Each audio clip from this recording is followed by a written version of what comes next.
You're done did it again. Let's get busy, y'all.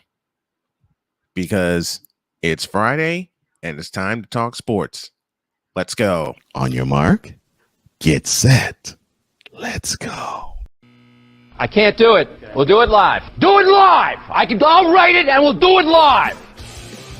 Mister, will you please wake up? Montana looking, throwing in the end zone. Caught it! Right. Palmero over the head of Jenks. Uribe charges, throws, out! And the White Sox have won the World Series. And that'll do it. It's over. The Golden State Warriors return to a familiar place. They're on top of the NBA world. We're down to 2, now to 1. Here's Jordan. Yes! It's all over the Chicago Bulls. This is Snowman in the Morning. Hey, this promises to be fun. Oh, yeah! Time to wind up and get going. Good morning. Welcome to the fabulous, fantastic football Friday edition of Snowman in the Morning. Glad to have y'all with us. And we go to the Fanatics feedback zone. Victor Locke is with us. It's showtime.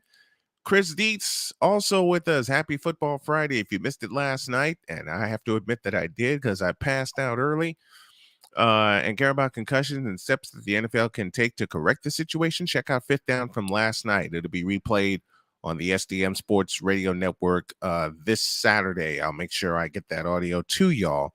Medical analyst Katie was a fantastic interview with knowledge about the topic and a pragmatic solution that the NFL should implement, like yesterday. I love it. Hey, Pizzle, good morning to you. The Hawk TV, good morning to you. And congratulations, Hawk, to the Redskins on a big win last night against the Chicago Bears. Congrats, Hawk. At least proved what I've been saying about the Bears since the start, and I'm personally petitioning that the spaceship on Lakeshore should be called the landfill. I agree with that. I agree with that. Wise is with us, Stuck in My Mind podcast. My apologies, brother, but I had to take my mother-in-law to a doctor's appointment. Hey, family first. Family first. I've always said that, and I mean that. I had a couple of interviews scheduled yesterday, but then I had to take my wife to the doctor, and praise God, she is doing better. She is doing a lot better. She's resting today. She's a little more comfortable today, but had a bad case of vertigo, had an ear infection, and all that stuff. So spent the bulk of the afternoon at the doctor making sure she got okay. Took a flu test, came back negative. Took a COVID test, that came back negative. They're guessing ear infection. They're guessing somehow she got an ear infection, and it's really knocked her flat. So with that thought in mind, I need a favor from the folks that can help. Let me get the correct banner up here. If y'all can, please support the show via Cash App. The support will go to not only the show, it'll also go to my family. And let's get a $200 goal raised up today, because we got some things due. I'd love to get 500, for my family, but let's see if we can get a $200 goal before we go off the air today. Well, he was there for a moment. Cole Johnson will join me in just a moment, but let's talk Major League Baseball wild cards. And to the people who thought that I'm not supposed to talk baseball, baseball is a sport. There's the Major League Baseball. There's college baseball. We're going to talk baseball. Did anybody see how long Yordan Alvarez's home run was yesterday down in Texas? And as a wicked smile passes across my partner's face. Oh, that was beautiful. Wasn't that beautiful? Oh, yes. I love the encore call of Robert Ford, too, of saying kiss it goodbye. And I'm trying to find that call now. I've heard it, and I'm trying to find it so I can play it. So I can play it for you guys. Wow. Oh, by the way, while I'm busy taking care of business, I'll let you push the buttons today. This is the baseball edition of the Whip Around. All right.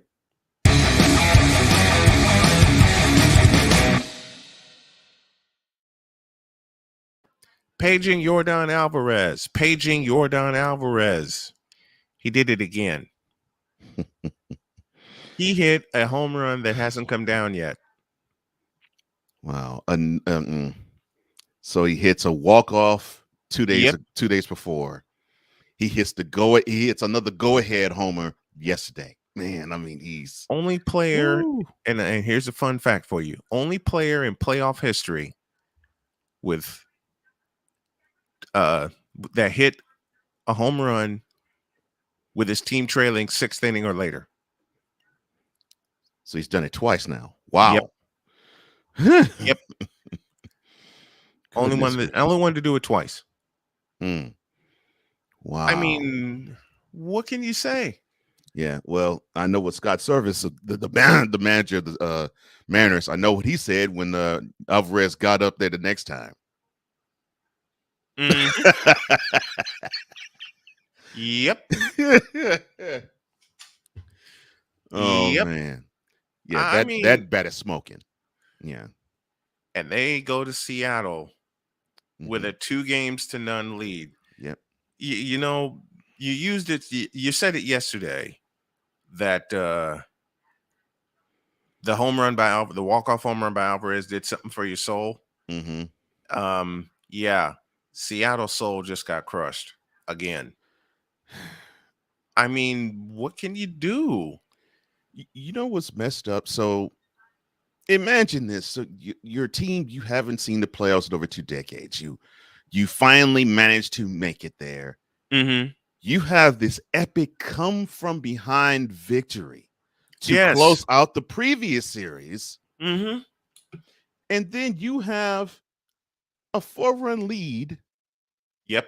at times, and you had a 2-run lead with 2 outs at the bottom of the ninth in the next series that you play. Yep. And the balloon got burst with one shot. One swing of the bat. One swing of the bat, their balloon has gotten burst.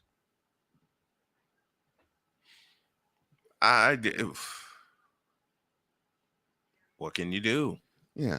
I mean, I listened. One of my favorite shows and show hosts to listen to when I get an opportunity is the great Rich Eisen. And Rich Eisen said it best after game 1, putting Robbie Ray in to go lefty to the best hitter on the Astros outside of Jose Altuve. Right. Rich Eisen said it best. He said, "What the hell was that?" And this is the way he started his segment and described it. You know, you're in a horror movie. Yeah, you know where I'm going. You're in a horror movie. You see the room you ain't supposed to go in. And you're screaming at the television. Don't go in there. Don't go in the room. Don't go in there. Yep.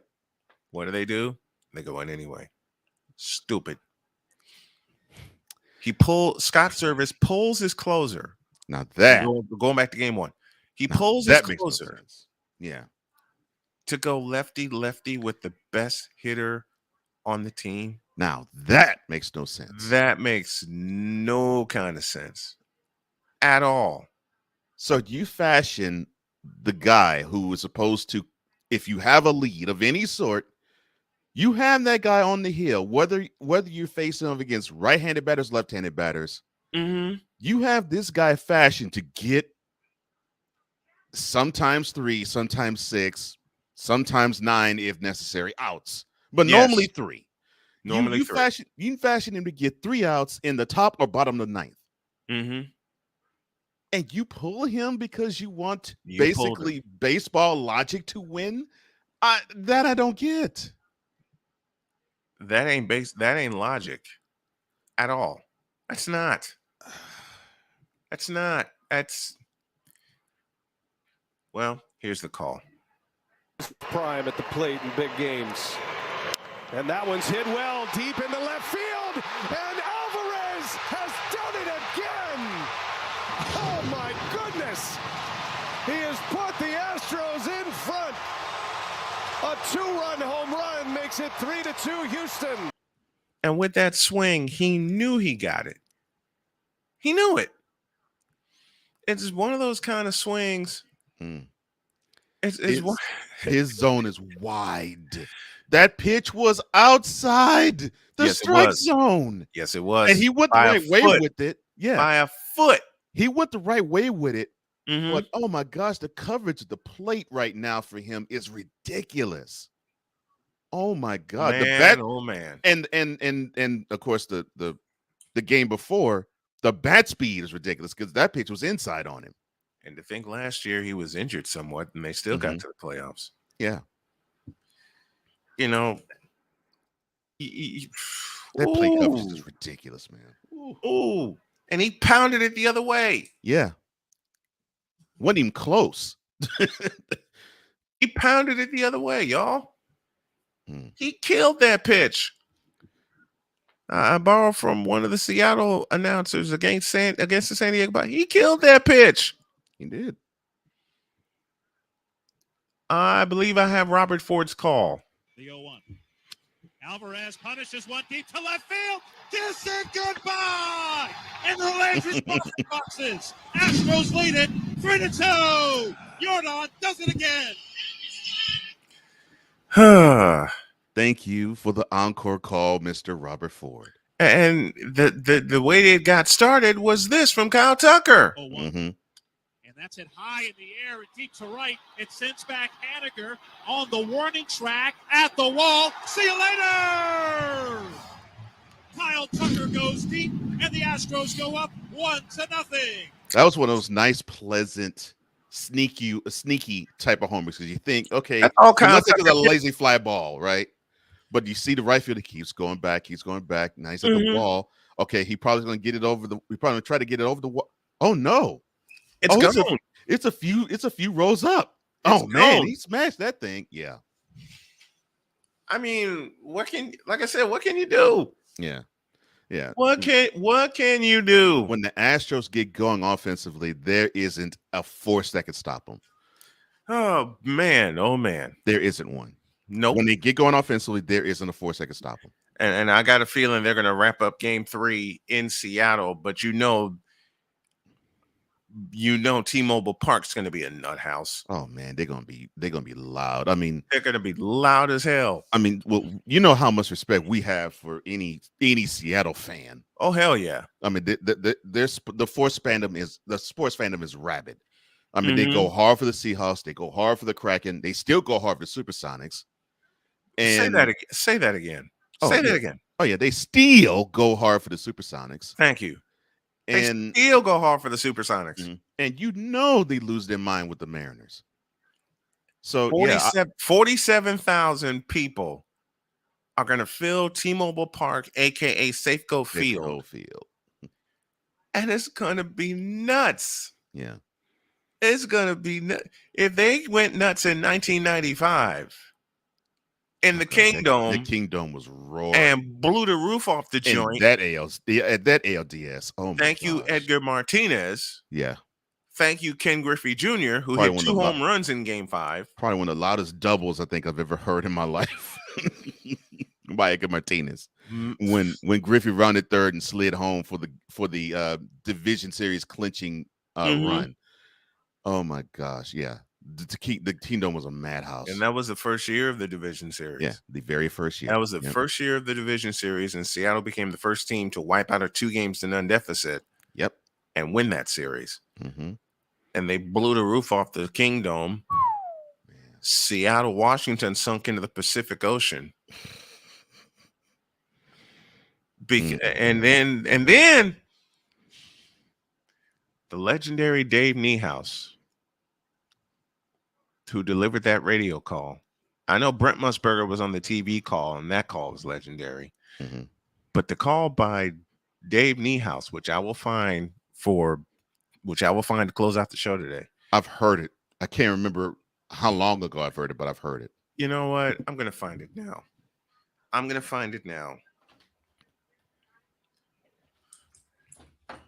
All right. While I find this, let's move on and talk some football. All right. Well, let's do that.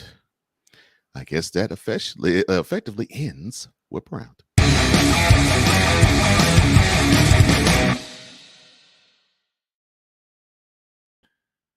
The Redskins and the Bears last night at Soldier Field. Victor Locke petitioned Soldier Field to officially be called the landfill, which I agree. Bitch, are you for real? All right, the next subject.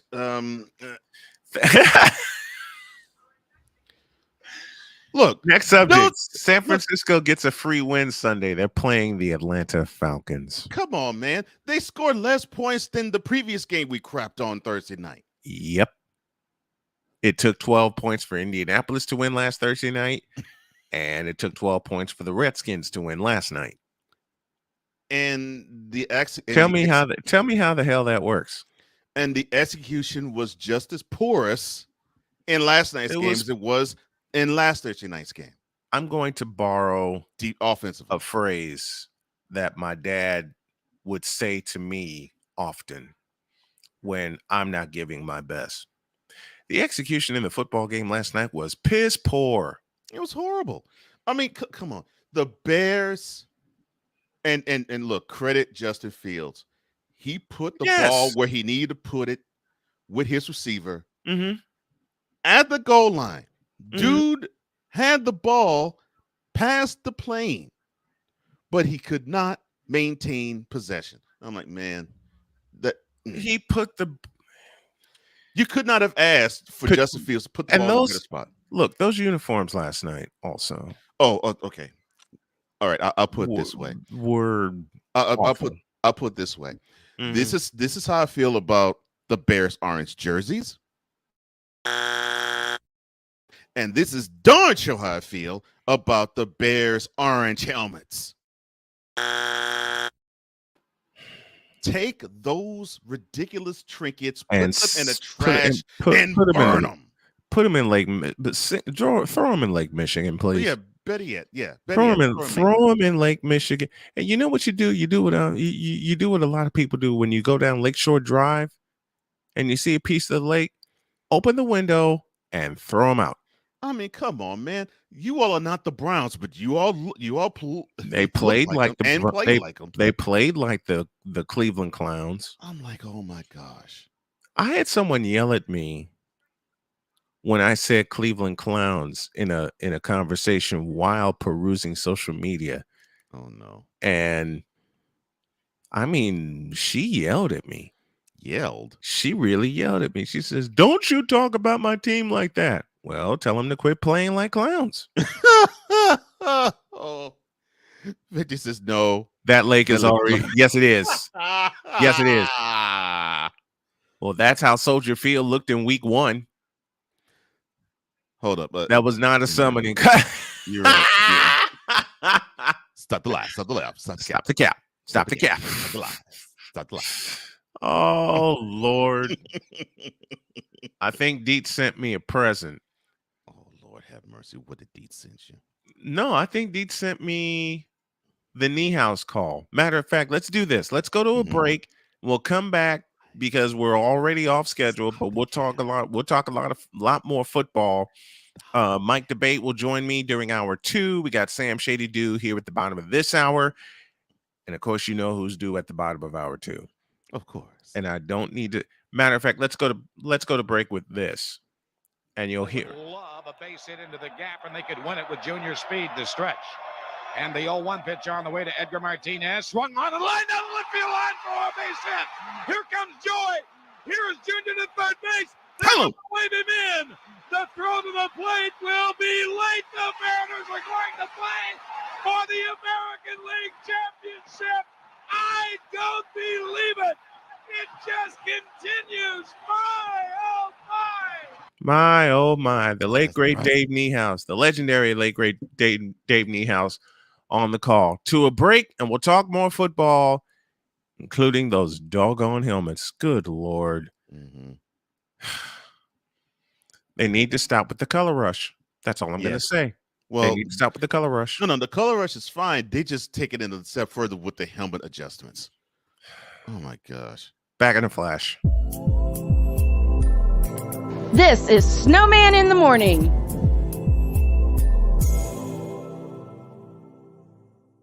Have you had a chance to visit the Snowman in the Morning shop yet?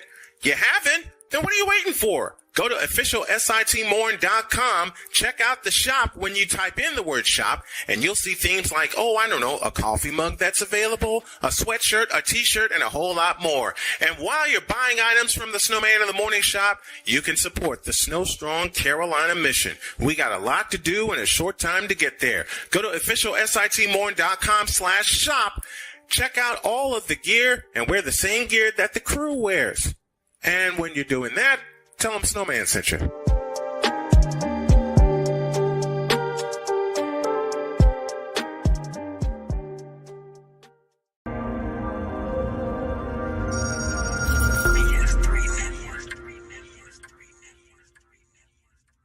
BS3 Network. Changing the way you watch TV.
Tim Anderson, Jordan Alvarez. And it's caught! Deebo Samuel with the catch. Michael Jordan can sense it. The throw just got the king. BS3 Network. The hottest of hot takes. The coldest of cold hard facts. This is Snowman in the Morning with Cole Johnson. Weekdays at 8 a.m. Eastern. Check your local listings for your viewing and listening pleasure. Hey everybody, Snowman here, and thanks for listening to this episode of Snowman in the Morning with Cole Johnson. Want to tell you about a little thing we like to call Monkey Knife Fight. Wait, what? What in the world is that, you may ask? Well, Monkey Knife Fight is a daily fantasy site where you can play your favorite games, support your favorite players, and make money at the same time. And right now, if you go to monkeyknifefight.com and use the code Snowman, you will get a 100% deposit match on up to $100 on your initial deposit. Go to monkeyknifefight.com and use the code Snowman for an up to 100% deposit on your first deposit of up to $100. Thanks, and tell them Snowman sent you.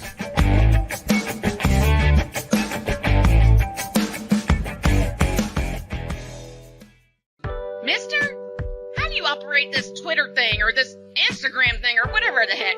You're supposed to know all this stuff. Anyway, welcome back to the show. Official SIT Morn is the address that you need, and Cole disappeared. Where'd he go? Well, he went somewhere. Well, did y'all see those helmets last night? That's where we left off. Those helmets were horrible. I mean, all I had to do was see him once. I'm trying to get a link to. I'm trying to get the link to.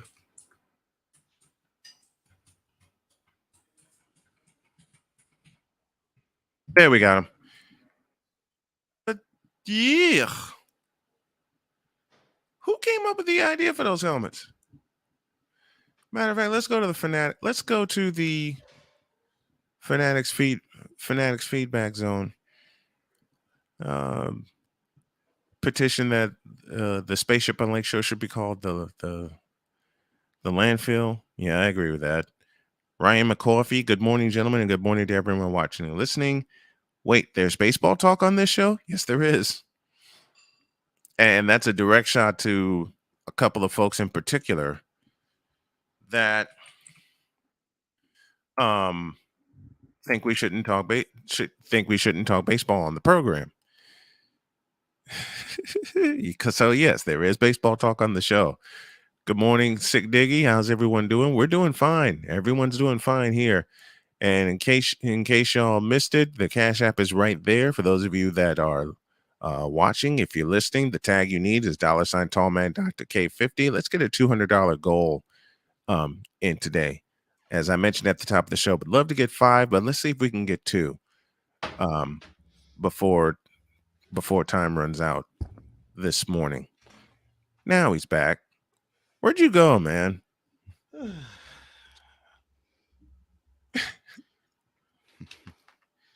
Oh, the ever living. Oh, God. Don't do that. Are you really going to let him push the buttons? Yes. And you got something to say, Wise? Please. You know what he's going to say. You know what he's going to say. Oh, Wise. How you like your gift? Wait a minute. Where's my gift? Damn it. I sent you the same email I sent him. You know that. I know. Like, where's my stuff? No, I was kidding. Oh, Lordy. As we stay in the Fanatics feedback zone, Sick Diggy, good morning, Stuck in My Mind podcast, and may your mother-in-law get well soon. Let's all brother. Keep that in prayer. Yeah, brother. Let's all keep that in prayer. Speaking of getting well, wife's getting better. Good. Had to take her to the doctor yesterday. You're right, Deets. Oh, Lord.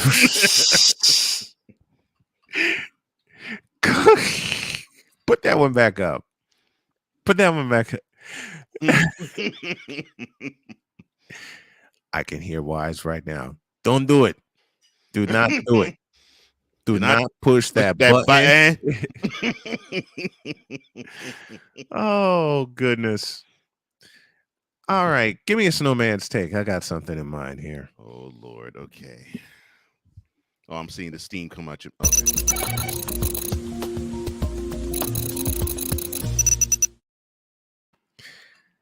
All right. The NBA starts on Tuesday. You sound... So you know... Well, wait. You sound upset. You sound you sound dejected. I'm a little pissed. I'm a little pissed off. Oh Lord, what pissed you off now? The disrespect toward the Golden State Warriors, and with the incident that happened with Draymond Green, who has since apologized, who has paid a fine, and Steve Kerr said, "I'm not taking him out of the lineup," and all these dumb, smart decision, and all around smart decision, and the Warriors got pissed at the right thing. It was supposed to be handled in-house, but now that it's out of the house, an organizational leak happened. Yeah, they should. And I hope they find the leak and throw his ass in the river or in the Pacific Ocean. Yeah, someone snitched. Someone snitched. And you know what that did for Laker fans. Well, what did the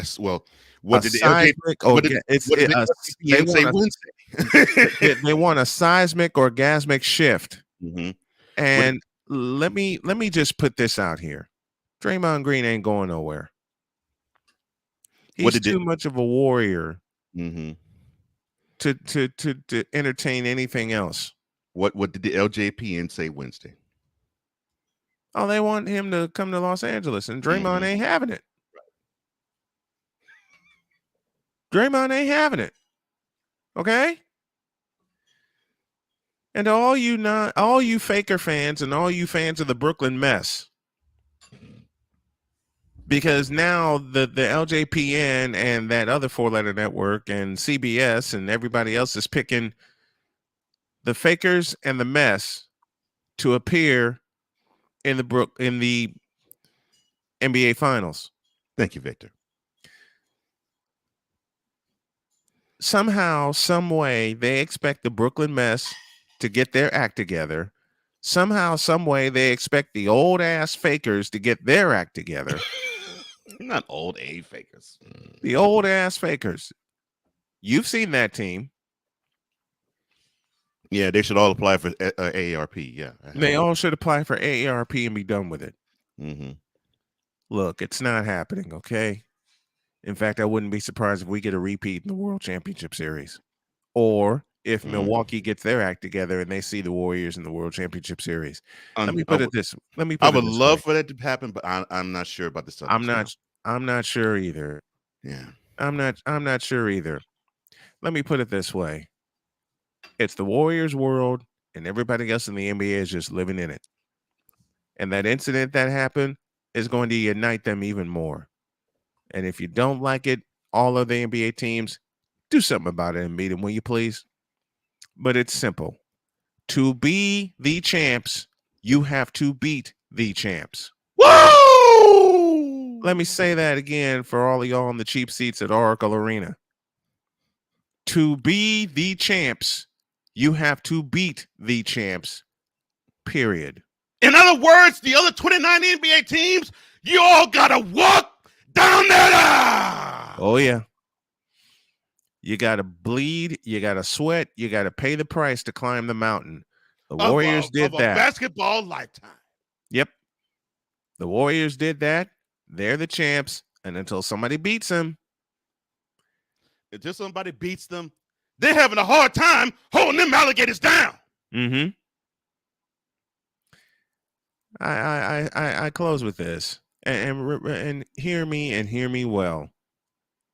To be the champs, you have to beat the champs. Period. Diamonds are forever. And so is the Golden State Warriors. And so are the Golden State Warriors. That's Snowman's take. What's yours? Whoa!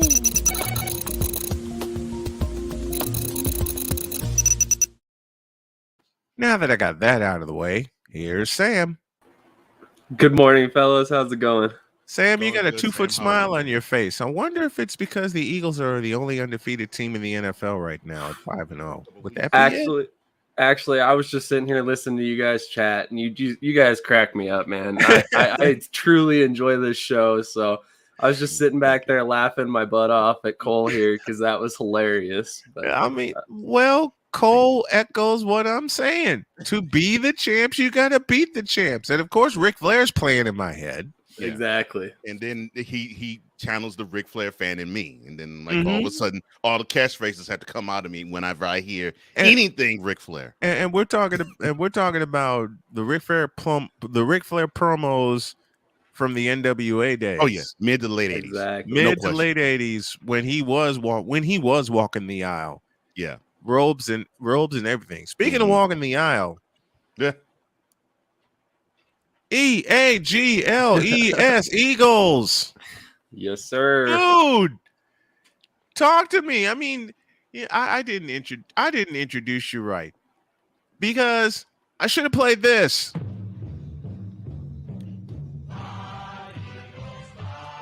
That's for you too, Cool. That's for Cool McCain also. And many, many others. There's lots of us out there in the Eagles content creation world. That's actually kind of why I try to stay away from it a little bit. I work with a few Eagles fans myself, so they echo that too. Let's hear it, Sam. Definitely. Love it. So excited. You should be.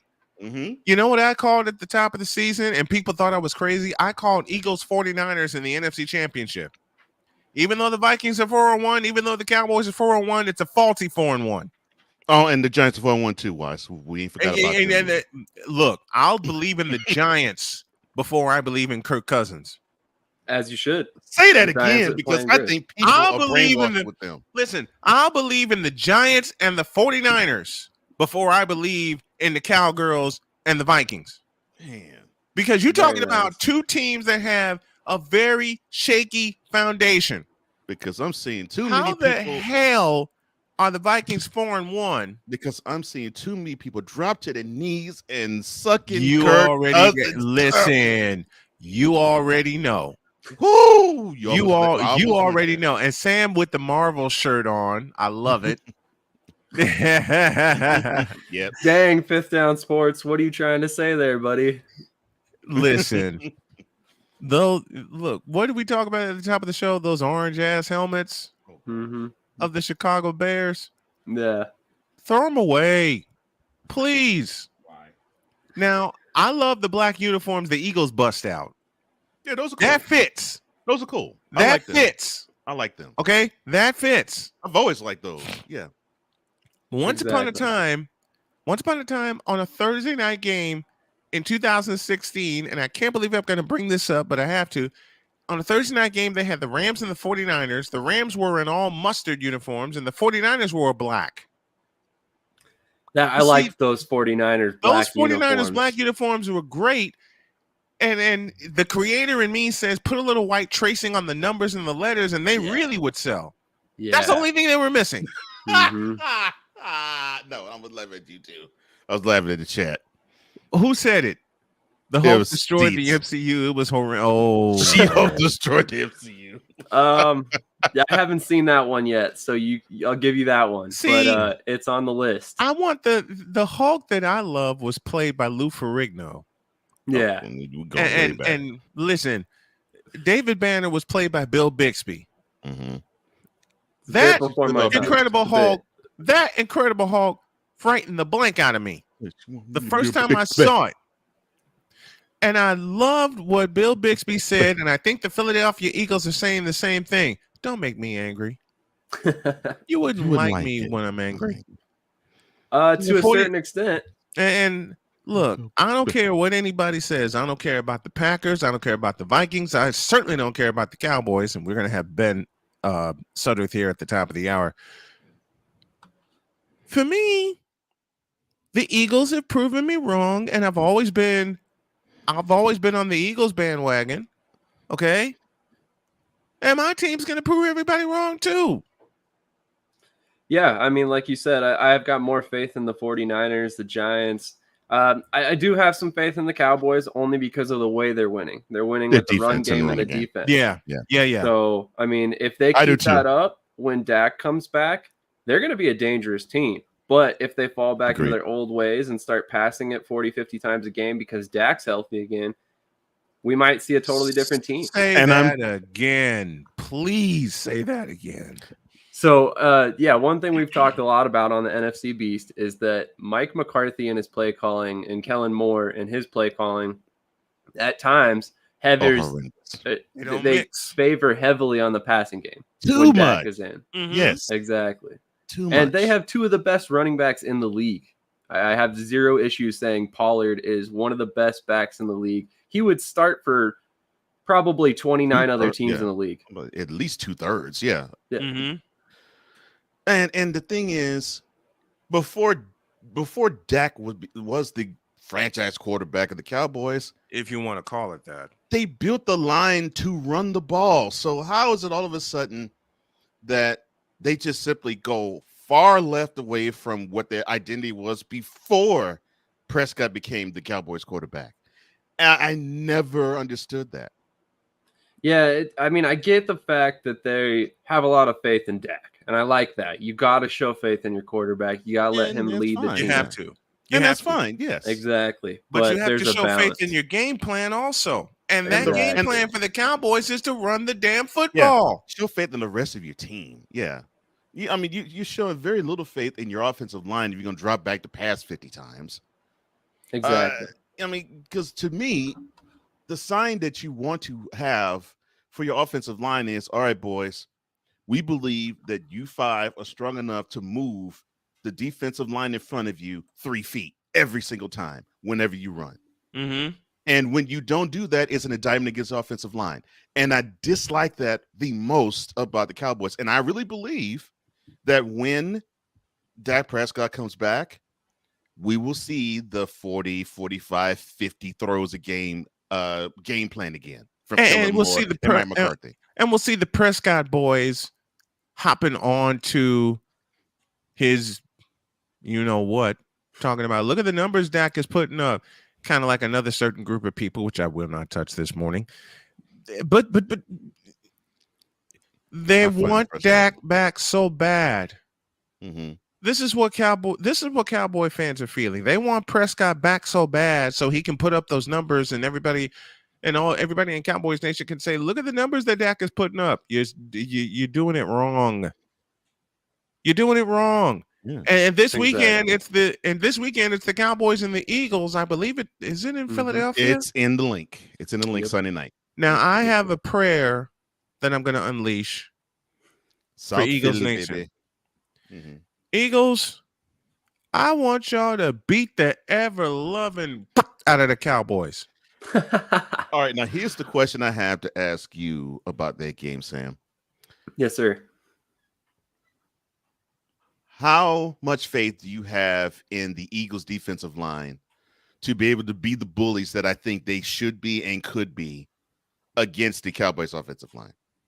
Oh, I have all the faith in the world. I think if you ask most Cowboys fans, they understand their offensive line this year is not what it once was. Oh, no. Mm-hmm. So I honestly think that our defensive line is going to throw a lot of rotation at them. We're going to probably get very creative up front because we know that there's, some new faces on that line. Whether, Jason Peters plays or not, I'm not sure. But you also have Tyler Smith out at left tackle, who's very young. He had a lot of penalties in college, and I think he hasn't had those penalties yet in the NFL for reasons, but he hasn't really faced like anything like what Philly can throw at him. Personally, Yeah. I mean, I think with Jordan Davis up the middle, they're going to have to focus more attention to the middle of the defensive line, and that's going to free up one-on-one matchups with the defensive ends, which I think our defensive ends are going to eat when it comes to Cooper Rush and the Cowboys offense this week. Yes, that athletic man-child is what I would think the Cowboys should be afraid of the most. Let's tie that game to, like I said, Atlanta and San Francisco. What's the common denominator with the 49ers and the Eagles? Their defensive line are monsters. Yep. Their defensive line are monsters, and they believe in the basics. Put pressure on the quarterback and let someone else beat you. Exactly. And I mean, this game is definitely going to be fun to watch. I actually went as far as saying that I would have felt more comfortable had Dak been in the game because we would have seen a less balanced offense. Yes. I know that seems Agreed. backwards, but you're Cooper right. Rush, he's slicing and dicing defenses when it comes to play action passing. Sure is. And they're leaning so heavily on that run game that you really never know when that play action's coming. So it's throwing defenses off guard, and they're also playing really good defense. And, you know, Micah Parsons, if you're not scared of that man, you haven't been paying attention. You better be. I've been paying attention. Exactly. Mr. Snow. Yes. What have I said about Dak Prescott and his best? At his best, what is he? Run first, and then Dak Prescott use play action. I've been saying that for the last 6 years, and they go away from that. And man, now, you've been saying that. You've been saying that since Mississippi State. Yeah, and you go away from that with him in the intervening years until now, and then you have your backup quarterback for the Cowboys do exactly what you would want Dak to at his best. Mm-hmm. And they have gone undefeated running that type of offense this year. Mm-hmm. What a shock. Mm-hmm. What a shock. What a shock. Well, I mean, Cooper Rush is getting it right. And now everybody wants Cooper. I gotta have some fun with this. The same kind of fun Cole and I've had all week. Please. I think it's funny. It seems like Cowboys Nation wants Cooper Rush to be their, God help me, franchise quarterback now. Mm-hmm. Let's see, this is how I feel about it. And my question is why?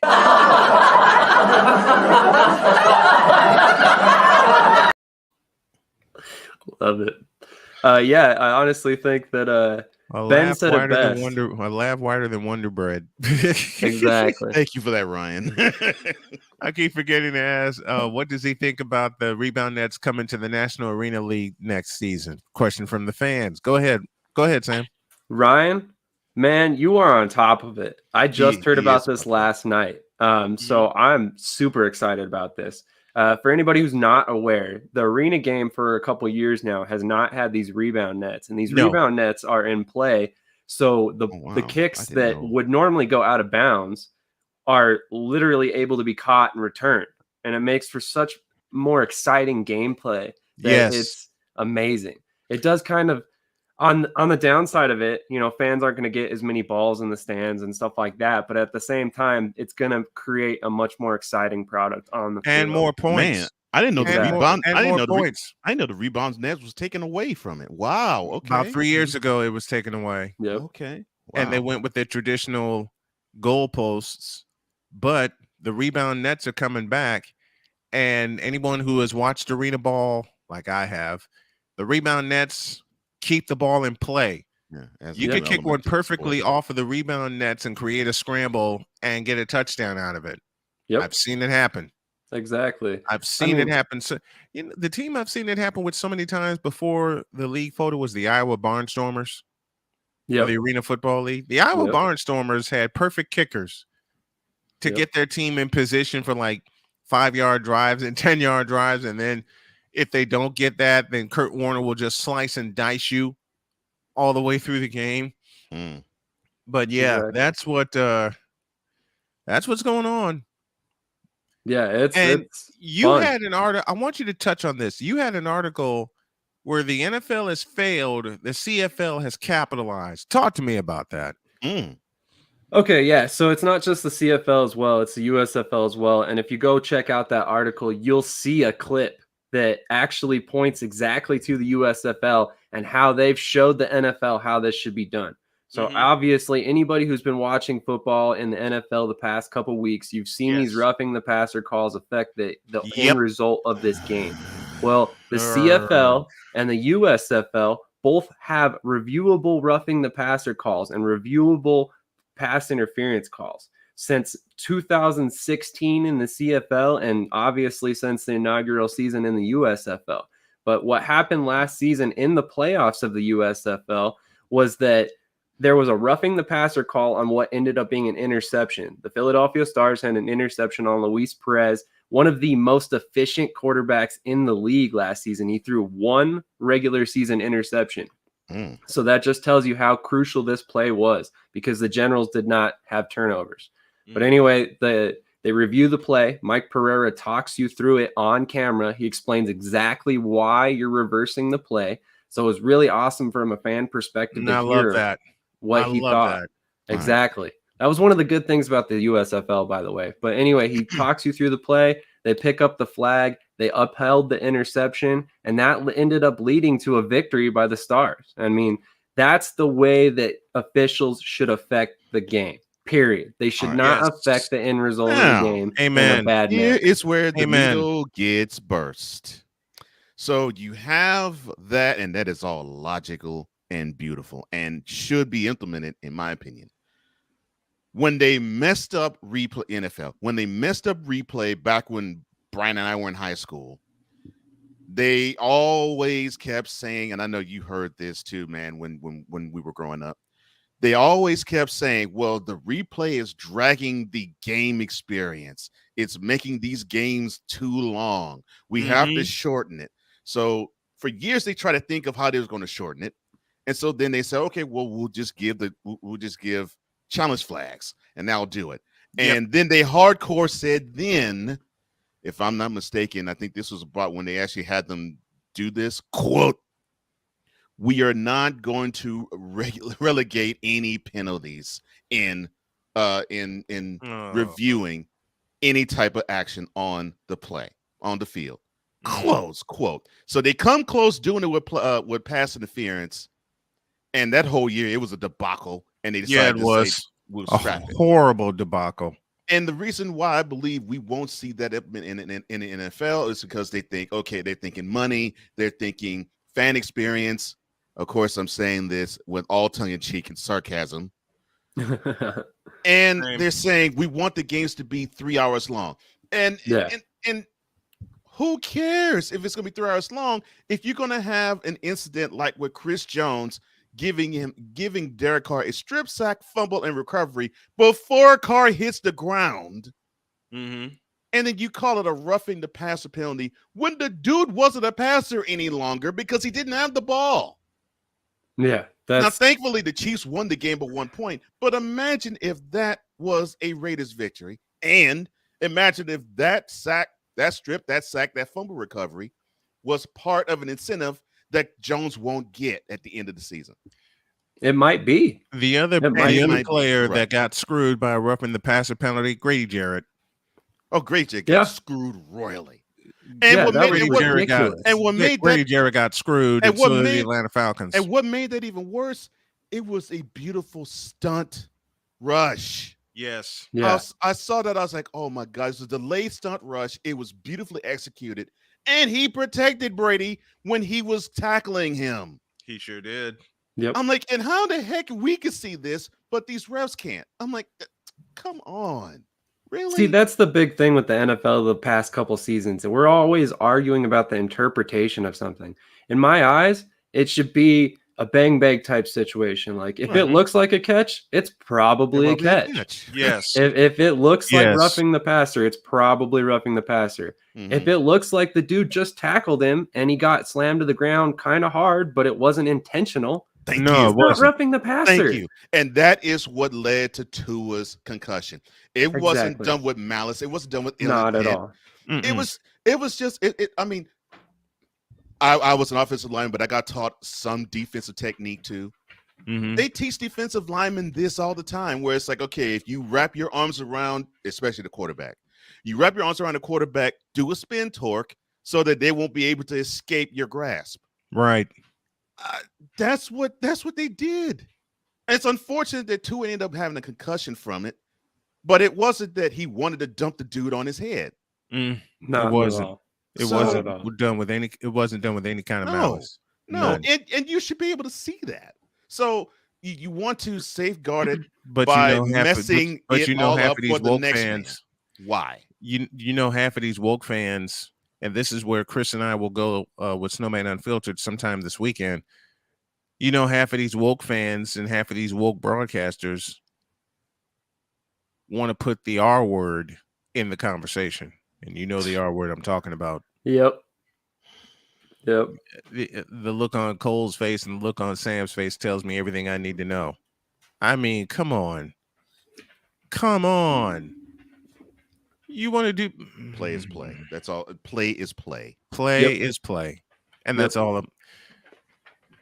I'll leave it there, and we'll have a discussion on that sometime next week. And like I said, Chris and I will go unfiltered on that sometime this weekend. Sam Shady bringing the football talk as he does every Friday during hour 1. A pleasure as always, man. Cowboys, Eagles this weekend, and go Eagles. Thank you, my man. Appreciate you. Definitely. I just wanted to throw one thing out there. So I have a standing bet with an FCF player. He's going to be on my channel in a couple weeks. If the Eagles win, he will be singing the Eagles fight song, and his pocket will be a little bit lighter, and vice versa. So if I lose, the Eagles lose, I have to sing the Cowboys fight song. So you definitely want to tune into my interview with Shun Thomas. The Cowboys have a fight song? You know, I didn't think they did, but apparently they did. When the hell did this happen?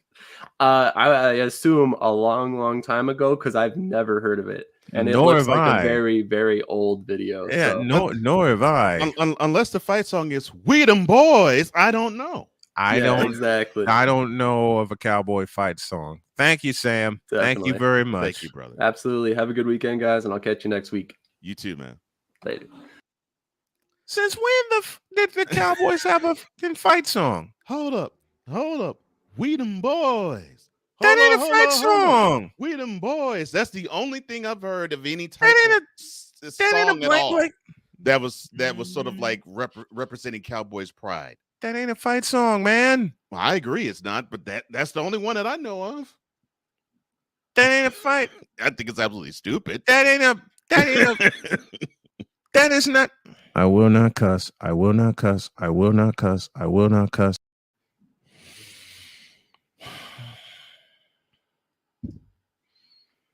Really? Oh well, Freedom boys. I think Wise shares in our thank you, Wise, disgust of the Cowboys on a fight song. Who cares if they have the fight song? Yeah. I mean, no, I sound like my grandchildren. Especially my oldest granddaughter. Oh Lord, why?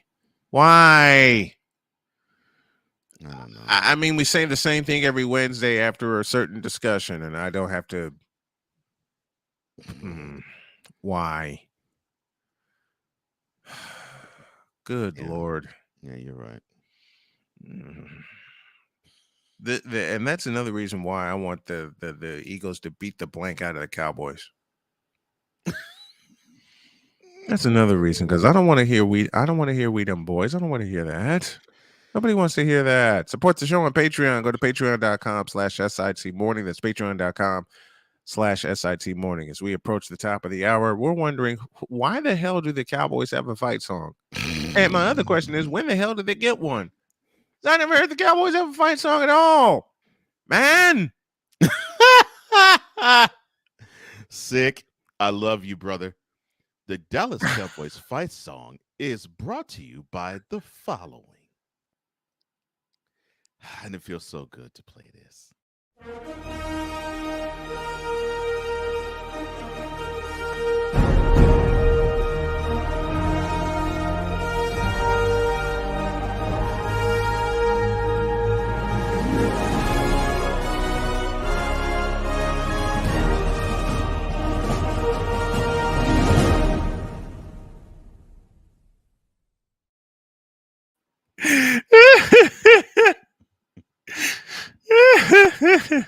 That could not have been better said. Sick. Thank you, sir. Oh, Lord. And with that, hour 2 starts right about now. On your mark, get set. Let's go. 'Cause we take this job so serious. All of it, between 2 people and 4 nostrils, all of it was gone. LeBron James is pure, unadulterated trash as a basketball player and has been for 20 years. We don't want to see Now, wait a minute. We don't want to see the cap, bro. Number 420. Why is the El Jefe? Number 420. I had to do it. Oh man, I thought I missed it. What in the all types of blue hell? This is Snowman in the Morning with Cole Johnson. It is indeed. It is indeed. Hour 2 thereof. Cole Johnson still here with you. Thank you, Victor, for this question. We just let winning be their fight song. I really don't care about fight songs as long as I care about as much as I care about that ring. And that is what it's all about. Isn't that what it should be all about? Yeah. Yeah. It's about if you get the hardware at the end of the season. Yep. I'm calling NFC champion. I'm still calling NFC championship right now. I'm calling NFC championship right now, whether it's in Philadelphia or whether it's in Santa Clara, because I have no faith in the Vikings. I have no faith in the Cowboys. Matter of fact, there are 3 places. I will shrink this faith. I had no faith in Kirk Cousins. At all. I have 3 do not have a faith in at all. I have 3 places where the NFC championship can take place: Giant Stadium, Levi's Stadium, Lincoln Financial Field. That's it. And those 3 teams have a really stout pass rush in common. So yeah, I'm sorry. What did they have in common? Say that again. They have a stout pass rush. All of that have stout pass rush in common. Yeah. To the Fanatics feedback zone before Ben gets here. The editing on this show is amazing. Well, thank you. Thank you. Thank you very much. Look, Cole's the EP. Cole pushes all the buttons. Latina Patriot. It's still dark here. Yeah. The messed up part about having daylight savings time now. Yeah. Yeah, it is still dark at 6 a.m. My alarm went off, and it was still dark as all get out. And I'm wondering what. I'm wondering. Actually, I'm wondering why. My wife and I have so much fun with it. It's like our alarms go off, and we're like, I don't wanna. Yeah. I don't want to do this. Don't cuss. Does he really push all the buttons? Stuck in my mind. F around and found out. You stupid. Let's go to Texas. Here's Ben Sutter along with us this morning. Good morning, Ben. Good morning. How's it going? Everything's good, man. How are you? Good. Happy Friday. Happy Friday to you. Eagles, Cowboys in Philadelphia. So for Cowboys fans, it's Eagles week. Talk to me. Yeah, we're 100% looking forward to this. Obviously, Cowboys Nation is excited about this run that Cooper Rush has contributed to. I'm not going to say he is the only factor because the defense played extremely well over these past 4 games. But yeah, it's Eagles week. We always dislike the Eagles. We will forever dislike the Eagles.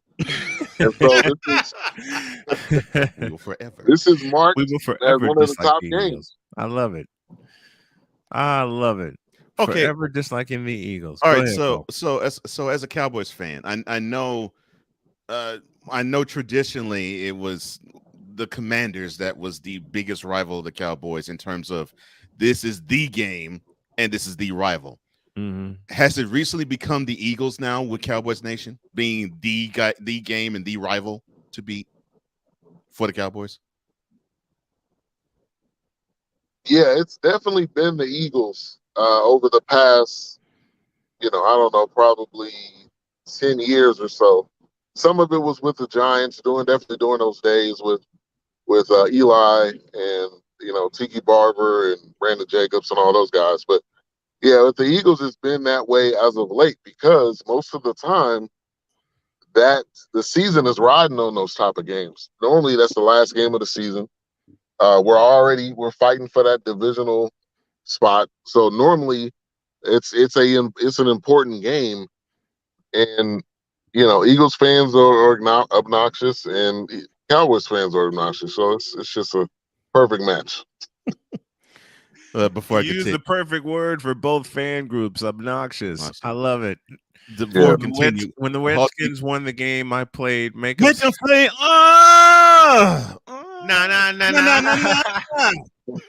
Dude, I had not heard that song in almost 25 years. 25 years is business.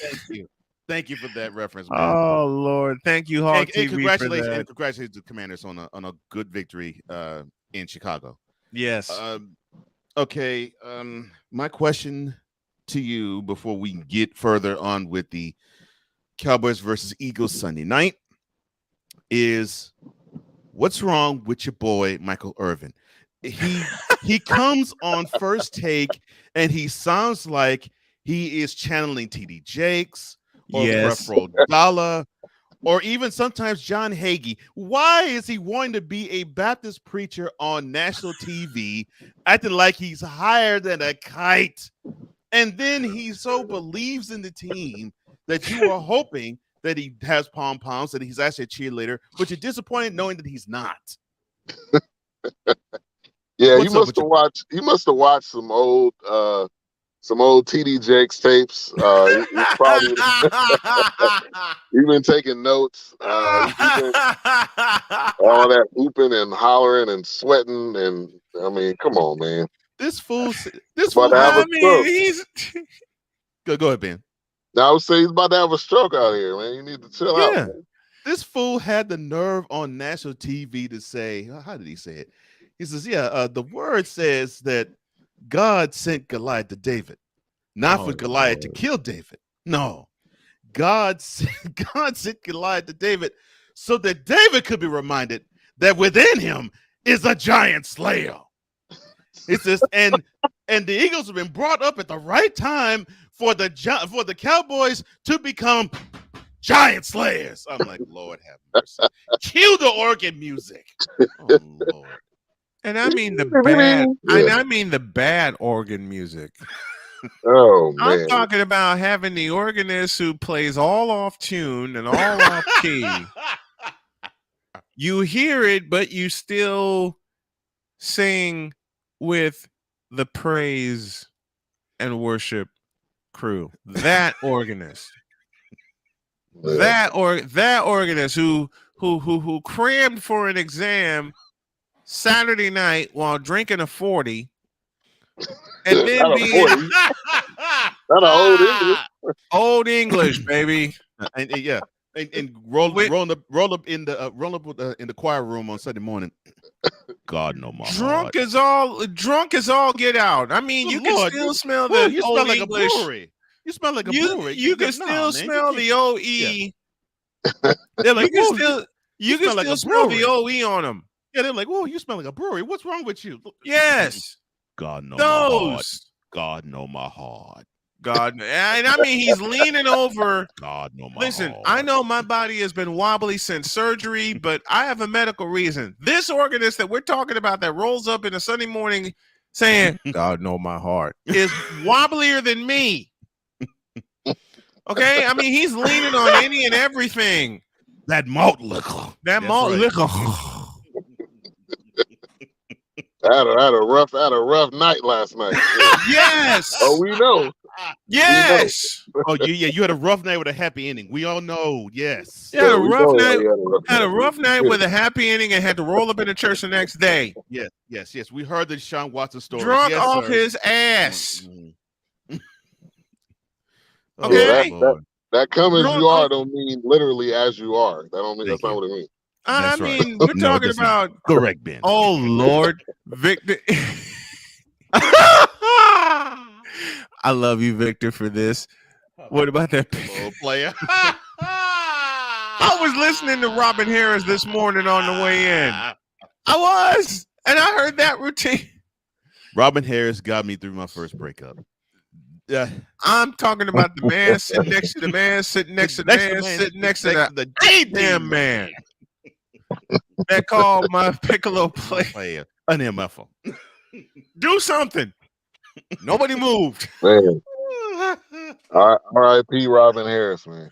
Yes. The late One of the great great. Robin A Harris. lot of people, and a lot of people got their style from him. Yes. Oh gosh. We don't realize. Name the comedians who didn't. I mean, Man, oh geez. man. When Robin Harris Definitely. burst on After this, him, yeah, you're right. when they made Robin Harris, they broke the mold. All right. You can say that about only a few comedians: Richard Pryor, George Carlin, Eddie Murphy, Bill Cosby. When they made them, they broke the mold because there's a different style with every one of them. Just the orchid play. I mean, you could see Michael Irvin breaking out. I mean, screw the handkerchief. He needs to have a whole towel. Sick. Michael Irvin, gotta go. Gotta go. I mean, follow the drip. Follow the drip.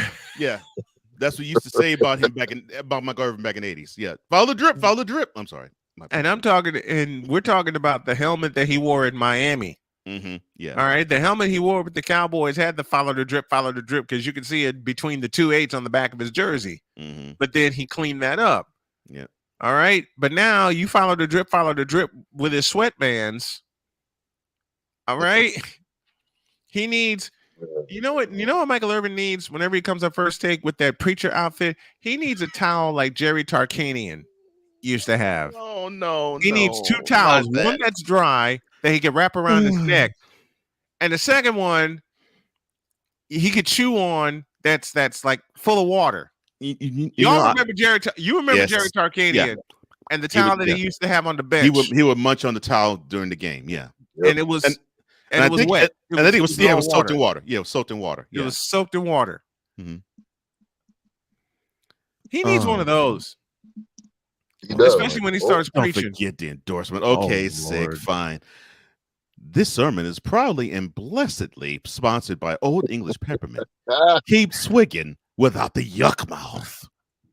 Lord. Old English Peppermint. Wow. you see, you talk about a pair of extremes. It's getting to the point, Ben, where you talk about a pair of extremes. I'm approaching in the old age. I never thought I would ever say this about the Cowboys at all. But it's now getting to the point where I actually want to see them win because I want to see Michael Irvin on Monday or Tuesday see if he's going to have a heart attack on air. You know who I want to see? I want to see Stephen A. Snitch celebrate.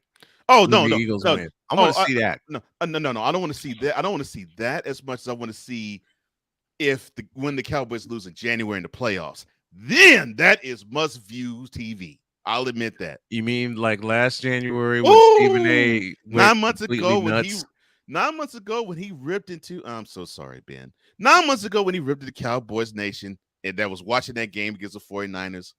That was the best. That was and I mean the as in capital T, H, and E, best segment First Take ever produced in its 15 years of programming. 15 seasons. Oh my gosh, that was beautiful. Stuck in my mind says, tell Ben I will be collecting receipts this weekend. Oh boy. Oh yeah. Okay, so. Oh boy. So. And Victor Locke says when we mentioned gotta go, I will just put this up and I'll let you read it because I got the feeling I'm gonna hear a door slam again. What you mean? Gotta go. And he's gone.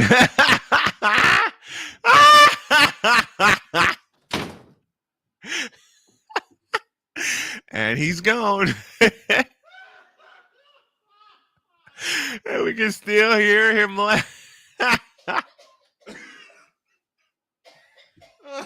Y'all a fool. Y'all a certified fool.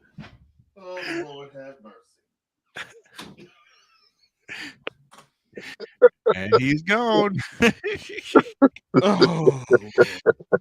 This time, not only did the headset come down, the microphone went up and he walked out, slammed the door, and we still heard him laugh. Certified fools. Lord. Oh, Lordy. Yeah, man. At this point, he needs an intro. He needs an altar call, and he needs to do an invitation to discipleship at the end. Not the way he preaching. Oh my God! I mean, every Cowboys win, this dude. Went off. He literally is full on country Baptist preacher. I'm like, dude, you from Florida? How the heck you turn into a Southern Baptist preacher all of a sudden? Because he lived in Texas for many years. Oh, that's true too. Yeah. But and they told him, ESPN told him, hey, in order for us to give you this contract, you're going to have to give us full-fledged Michael Irvin every single day. And he was like, okay, cool, I can do that, no problem. Let me take my blood pressure medicine before I come on, and I'm good. Yeah, you're right. They probably did say to him, all right, Michael, we want you to be on TV, but you got an acting every time you on the screen. Yeah. A complete donkey. Complete and utter donkey. All right, so okay. All right, so give us a glimpse into what you were going to talk about in the MCBs, because I know this is going to be the matchup, not just of the division, but of the NFL. Yes. Your confidence level with the Cowboys versus the Eagles. What is it right now, sir? Yeah. I would say it's about 75%. And I say that because obviously that 25, anything could go wrong. Cooper Rush could get rattled. You know that could, yeah. If for some reason they contain Micah, which I don't see that happening at all. So I think there's some factors in there. But I think we have put a quarterback, which I think Hurts is playing great right now. Is he exceptional? Is he at an MVP level? I would say no. And I think this defense has shown shut down anybody. If they can get to you or if they can rattle you, it's going to happen. And so I know going to Philly is going to be hard because I know they're going to be throwing, batteries, and they're going to be throwing all types of trash, and you know how Philly guys are. But yeah, they get. I think we're ready. I think we're ready for this. Okay, so all right, to talk about. Hold up.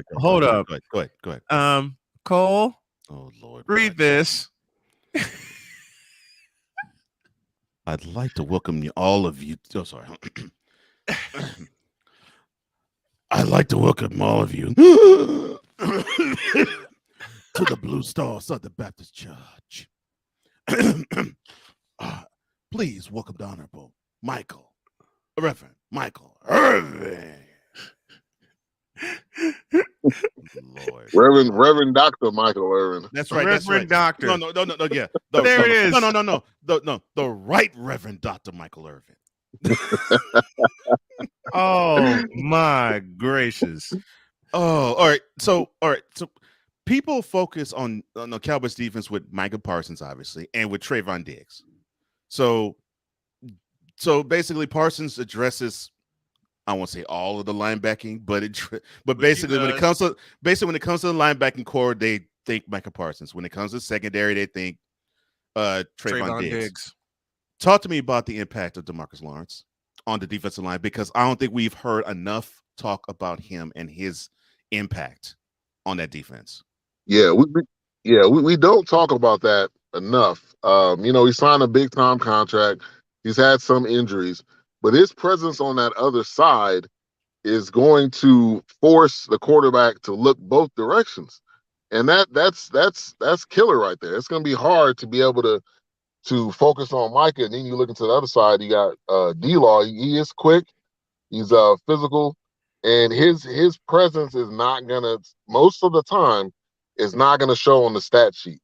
His presence is gonna show throughout the entire game, and the amount of pressures he's gonna get, and the pressure and the force he's able to get on that D line, the offensive line.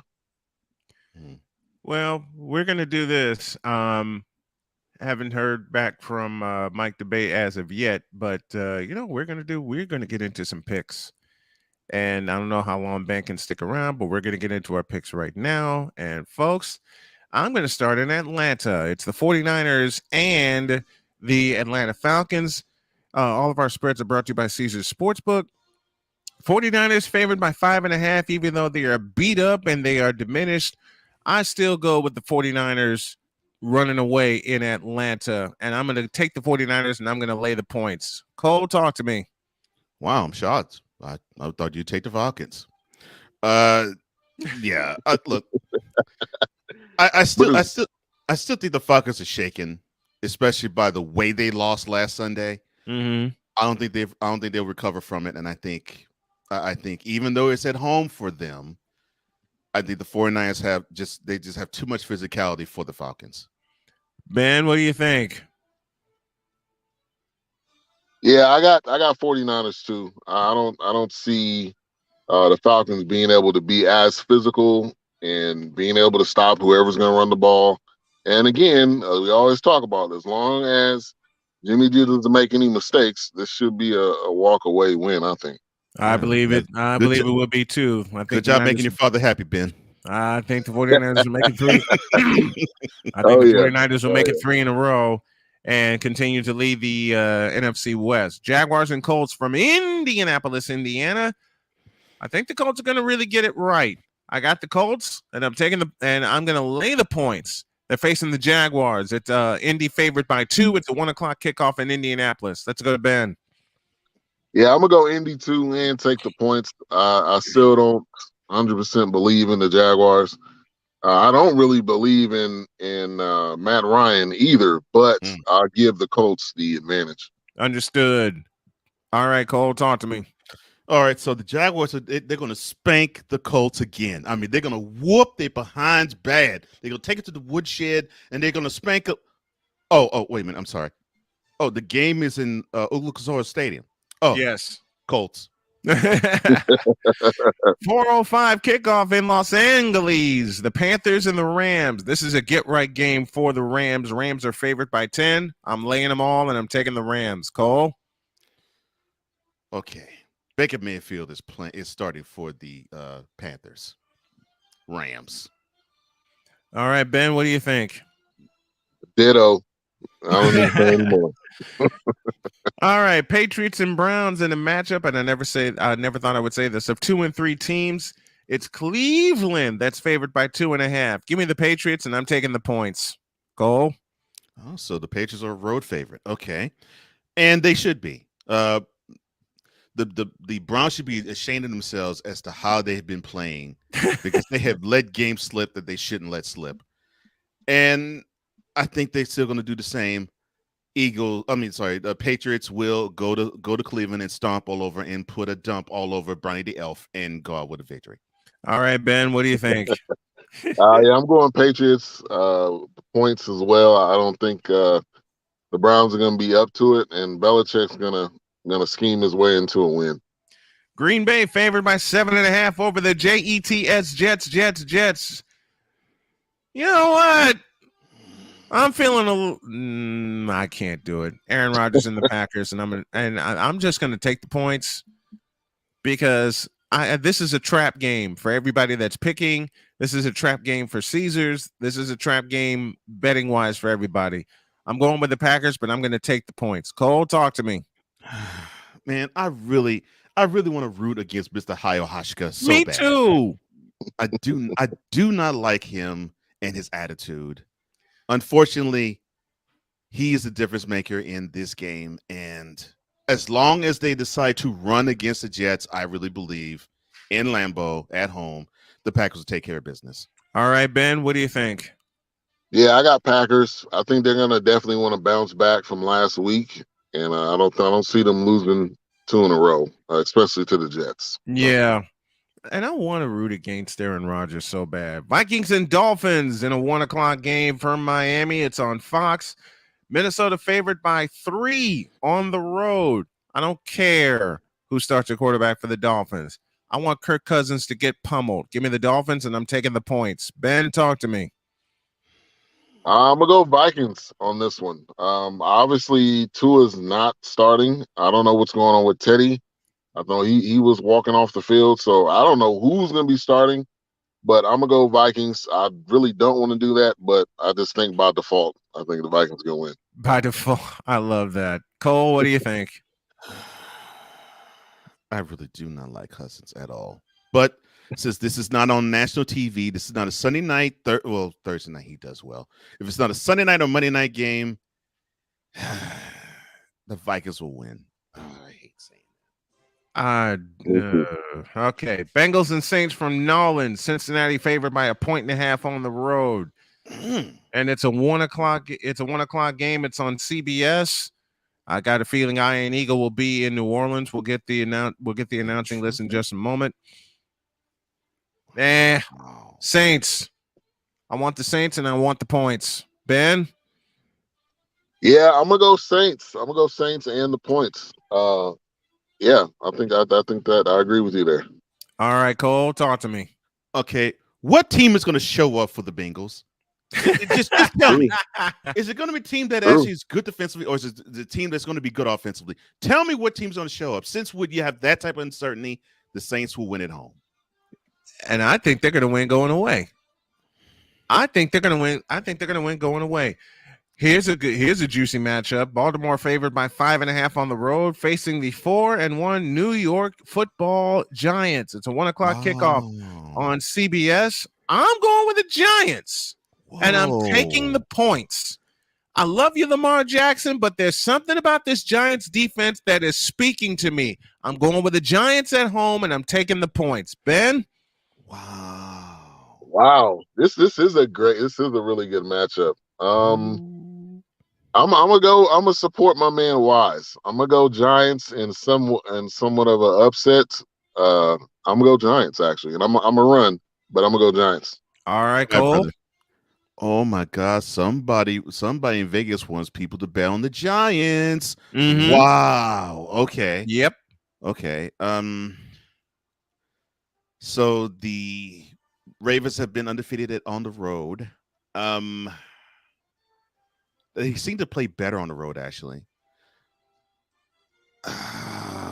Man.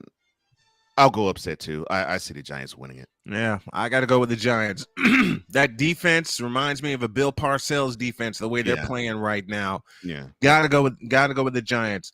Buccaneers and Steelers. Buccaneers favored by 9. It may as well be 90. Give me the Buccaneers, and I'm laying the points. All right. Let's see. I would love to make my boss happy. I'm going with the stick. No, I ain't. Bucks. You can't do that. No.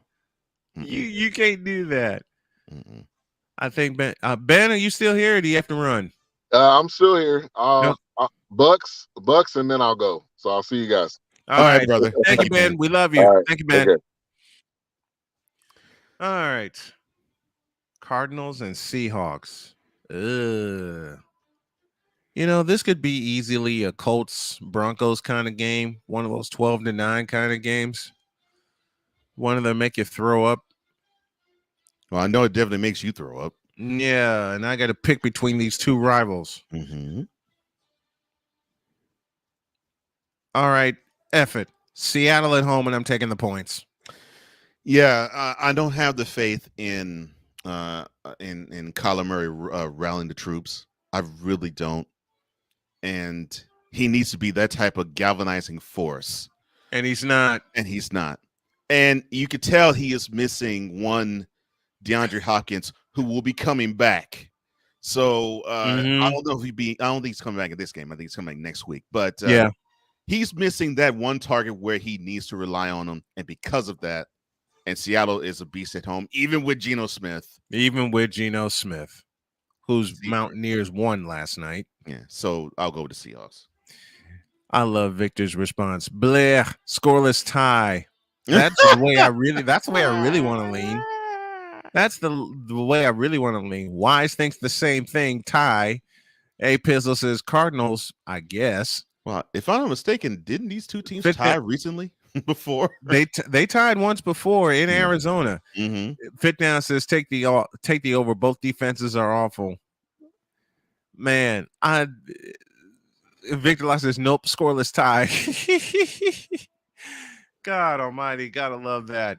All right, 425 feature game of the afternoon. Bills and Chiefs. Take the over in this game. Forget the Cardinals and the Seahawks. Take the over in this game. And this time, I'm going to go with the Bills 44-40. Buffalo favored by 2.5 on the road. They'll win by 4. and I'm calling a score for this game, 44-41 in favor of the Bills, and the Bills will have a game-winning drive. I'm going with the Bills on the road, and I'm taking the points. This has the potential to be the best game of the regular season in 2022, like it was the best game in playoffs last year. And I hate it for this. I hate it for the Chiefs. They I won't say they're playing well, but they're playing better. And because they're more balanced on offense, which that helps their defense too.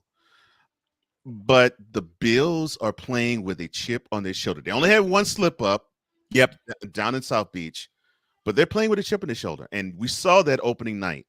Yes. And the reason why they have the chip on the shoulder is the team they're going to be playing Sunday afternoon. And not because they hate the team, but they just believe they are better than that team. And they want to prove that they are now, 9 months later. I'm going with the Bills too. Yeah, I got to go with the Bills. This should be the Sunday night game, but the Sunday night game is in Philadelphia. Eagles and Cowboys. Eagles favored by 6.5. Give me the Eagles, and I'm laying all those points. Well, CBS wasn't going to lay off of that game. They're like, no. I know. It should be an NBC game. NBC should have the AFC package like they did once before. Oh man, I used to love it on them, but I love that. That's a horse of a different color. So yes, you have a team in the Cowboys where, to me, they are the best defense in the league. And hey, look, I'm sorry. No, I'm kidding. I'm kidding. I look at all three phases. They actually have not made too many mistakes, which I'm shocked at that. Right. So you have that force going up against an Eagles offense where that offensive line loves to run block, and Jalen Hurts is a tough dude to bring down. But to me, the key is they need to run Miles Sanders and run Jalen Hurts less. If they do that, and Jalen Hurts does not turn the ball over, the Philly's going to come out with a victory. Yeah. Other than that, if the Cowboys can get after Jalen Hurts and they actually can run the ball against that stout defensive line against the Eagles, the Cowboys will win it. I'm seeing it's going to be the Eagles, man. I think the Cowboys are going to get their second loss. Yeah, I'm going with the Eagles, and I'll do a play-by-play and I'll do a live play-by-play reaction of that game on Sunday night. And I'll also do this one on Monday night. Broncos and the San Diego Chargers. Chargers favored by 4.5. Good. Give me the Chargers, and I'm laying them all. I think the Chargers are going to light up the Broncos, especially when you got a fellow named Justin Herbert doing the deed. All right, so I'm taking the Broncos in this one because I'm loving what they're doing. The defense, they're great. Offensively, they're wonderful. Oh, Nathaniel Hackett is coaching the Broncos. Chargers. They're not even close. Oh man, it won't be close. They'll light them up the way they used to light them up at Jack Murphy Stadium in San Diego. God, I miss the Chargers being in San Diego. I do too. Which is where they belong. They need to go. Those are our picks. You at home select yours, and we'll take a couple from the fan. We'll take a couple from the fan chat before we get out of here. Now, push the button, please. Don't soil this program by putting crap on it. Joe Buck, I cannot take him. I just no dice. I'm glad Carlos Boozer finally took the kiwi off his face. It should be on your shoes, not your face. It's kiwi shoe polish, for God's sake. LeBron should come clean about his age. I wish, baby Jesus, that I had alcohol in this container because I need some after watching Screaming Nate Smith. Baby Jesus, really? 6 pounds 7 ounces. Go tell 5 of your friends and 8 of your enemies that Chris Bass will be in the air. It's about that time. What time is it? It's base time. We have Boom Shakalaka with the one, the only, the legendary Chris Bass. Good morning, my friend. Good morning to both of you. Good morning. A hearty Boom Shakalaka to the Rain Man, to the Mad Scientist. Shout out to Wise All and everybody in the comment section. Thank you for being here as always. More than my honor. Yeah, see, this is how we close. This is how we close the Friday. And I'm glad we did the picks early because there's no way we'd be able to top whatever Chris Bass does. What do you have for us this week, man? Well, I was thinking about Super Bowl parties had come to mind, and I haven't been to one in a very long time. Right. And that's the reason why. So back in '97. We're not even Super Bowl time. Super Bowl party. Hey, The man says Super Bowl parties. Okay. All right. Yeah. So And he my says, cousin, and he's got why. He's got a reason why he hasn't been to one in a while. so Let's my have it. cousin Alan, who's more like a brother to me, invited me to his apartment for a Super Bowl party. I said, "Cool, you're my brother. You man, 50 grand. Let's go." He comes by to pick me up. It's back in '97. I remember it was very cold and it was very snowy during that time. So we Mhm. get to the apartment. You meet different people, and it breaks down to fans versus fanatics. And I'm a fan, and I'm not a stat person. I don't get emotionally involved because Right. I would have a heart attack and keel over. So I don't do things like that. I happen to love myself, so I don't put myself in harm's way.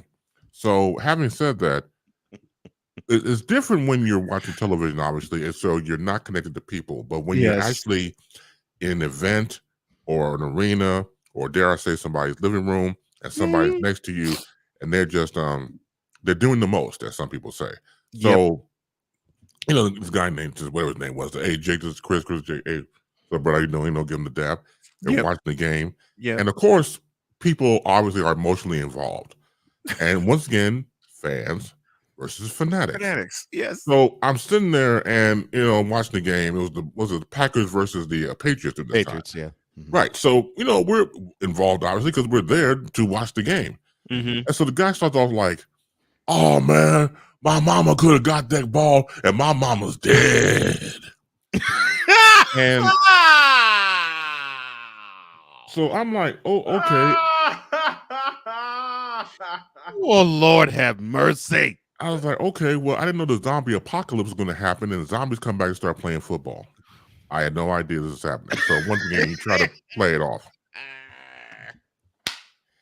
And I think the insults say a lot about a person's psyche, really, because it breaks down to just really nasty stuff. Because you can be sitting next to a serial killer, don't even know it. So, once again, we're watching the game, and some botched play happens, and then he's like, "Oh my God, he needs his left testicle cut off."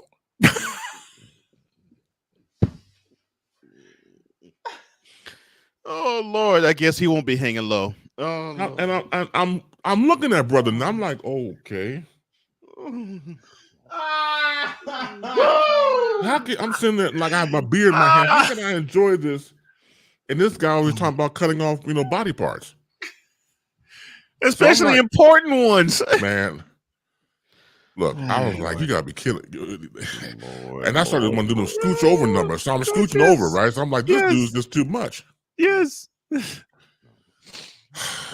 So I think the one that did it, even though I was already trying to scooch over to get out of the place. I Right. love my cousin, but goddamn it, I don't know who Gotta his go. brother is, and he could be looking at me as a midnight snack. I ain't got time for that. I mean, if you like dark meat, I'm not the one. I'm still stuck on my mama could have gotten that ball, and my mama's dead. Yeah, Good. that's how it starts off. That's how it usually starts off, doesn't it? Yeah. Oh my gracious! And It the was one like- and the last straw was Yes, Oh, what was man, that was a bad play. Cut off his arm, eat it, and then flay it, and then get it on somebody else's arm and make his arm bionic. Something stupid. That's when you peacefully say goodbye. Good and get Lord. the So hell by out that of part, I was eating chicken wings. Damn him. Well, chicken wings were good.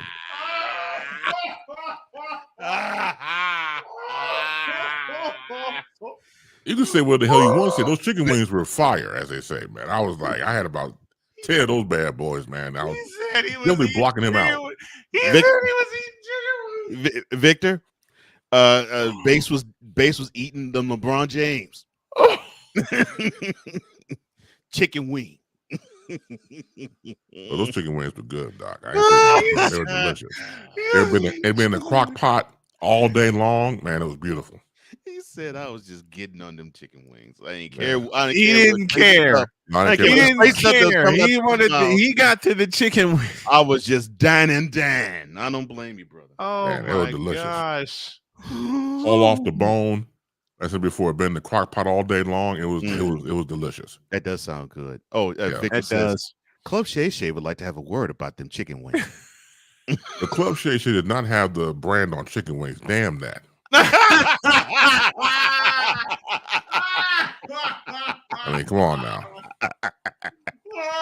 Oh Lord, and it's sick. You know, Chris, be glad Jeffrey Dahmer wasn't there, let alone alive.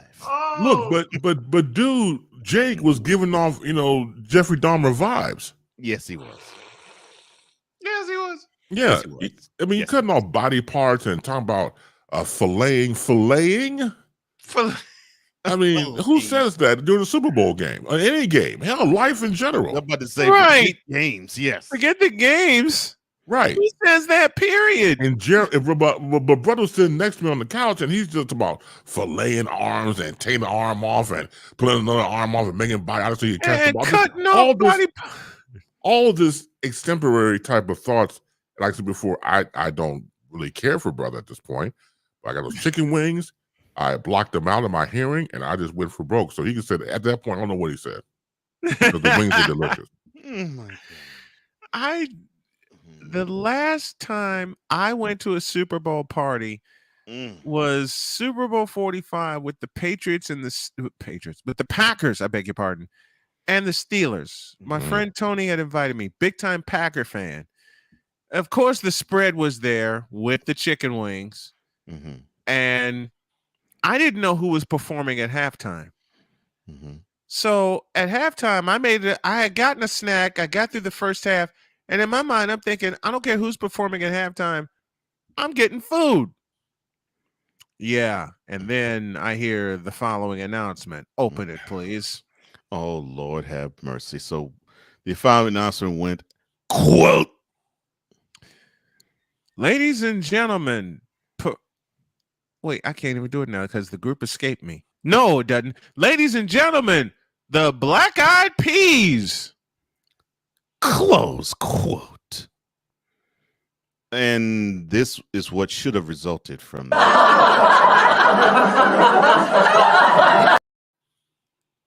The Black Eyed Peas performed at halftime in Dallas, Texas. Boom, boom, boom. At the Cowboys Stadium.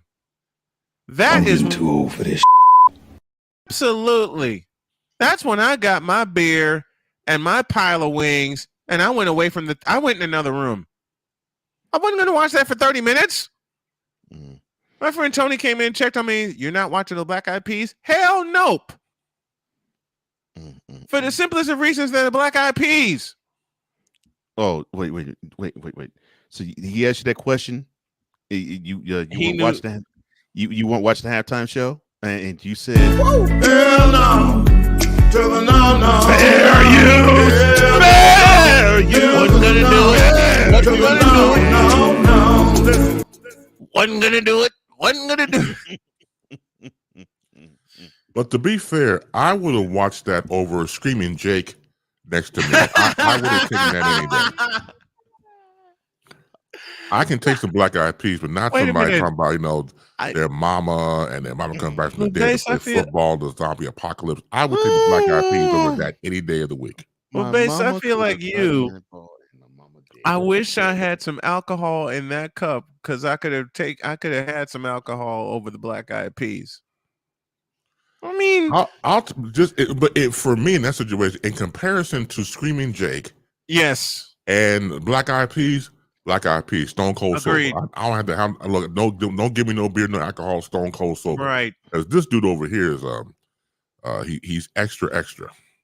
Understood. It's still totally understood. Yeah. The first Super Bowl party my wife and I had was the COVID Super Bowl with the Buccaneers and the Chiefs.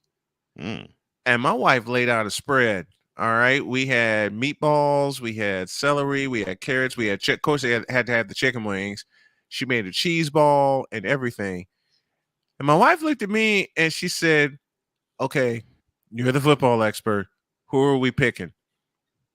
Honestly, I didn't want to pick anybody in that game. And she said, you got to pick somebody. I said, all right, we're going with the Chiefs. Man, We saw Tampa Bay get that. You ever watch a Super Bowl and you see a team get that first touchdown and you knew the game was over? Yeah, that's how the beginning of the second quarter felt. Yeah. That's how that game felt. Because as soon as Tampa Bay scored a touchdown, my wife and I looked at each other and we said, this shit's over. We look, and she said, you may as well. She said, we may as well, don't matter who's performing at halftime, don't matter. We may as well go load up our plates right now and concentrate on that because this game's done. I said, baby, I agree. So we went and loaded our plates with more stuff. And you know how you watch a horror movie and you cover your eyes and you watch like this? And you watch with your eyes going through you. That's how we watched the rest of that game. No blame you. That's how I watch the rest of the game. Because ain't no way in hell Kansas City was coming back in that game. Every time Tampa Bay scored, it got worse. Because by the time it got to 31-9 in the fourth quarter, we said, screw it. We're going to bed. Club Shay Shay has started a new delivery service. Delivery by Delicious. I like Vic, but I got to start ignoring some of these comments, man. You can't give Club Shay Shay that much power and things of that nature. So extra strong. There you go. That's how you say it. Take a pistol. But on a side note, I was going over some notes I had and some reminiscing, and so I was talking to some friends of mine over the week, and these are people I've known since high school or even before high school, and some people still can't realize. We have to understand this, that everybody evolves into who they actually become. So when I tell people that I was a shy kid, they don't believe me. I said, no, what you got right now is the version I've always wanted to be, but as a child, you still try to find yourself. So I was very shy. Didn't talk much, especially during adolescence, because my voice was cracking. I was a cross between Pee Wee Herman and James Earl Jones, which is not a good sound at all. No. And like most people know, you have crushes on boys or girls depending on your like. And with me, it's to follow the pack. So what I didn't like was girls listen to other girls. Don't like him. He's ugly. Yes, master. He's ugly. And so I was like, why don't you think for yourself? But people have herd mentalities and they listen to the leader, the leader he or she is, and they go from there. So having said all that, I was thinking about my youth and when girls did like me. For example, you're invited to a girl's home, and this is like in the summertime, and that plastic is on the couch, and you get on shorts, you stick like you're a piece of cheese. And you're trying to get your thighs off the couch, and everything else is like 95 degrees in the house. And so if the mother or father or grandparents left the room and you're by yourself, you're left to your own devices. So then usually I take the girl's lead because I don't want to lead because I don't know what I'm doing. I heard about sex. I don't know how to do it. I think I do. This is as being a youth. So if the girl takes the lead, I'm cool. So back then, because of the fear of sex, you want to do something. So I became, in my humble mind, the king of dry humping.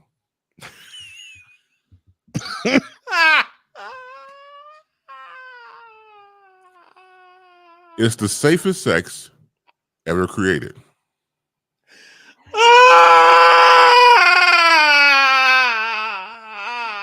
He said the king of... I This is You can't get more safer than that because you keep your clothes on. And you're pretty much just doing friction. Everybody's safe. Whoa, Lord. I borrow from the legendary John Miller, the voice of the Giants, and for 20 years, the voice of Sunday Night Baseball.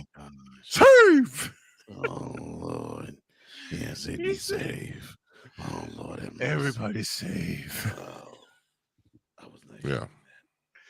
He's the king of dry humping. Yes.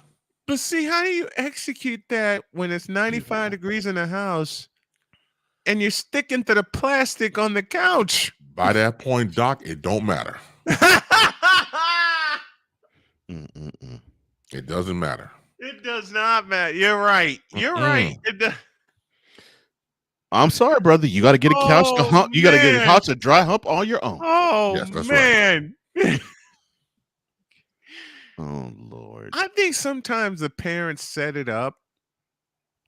They purposely set it up by saying they would say something that you're not paying attention to anyway, but all you do is you see them leave the room one by one, and they don't all go at once.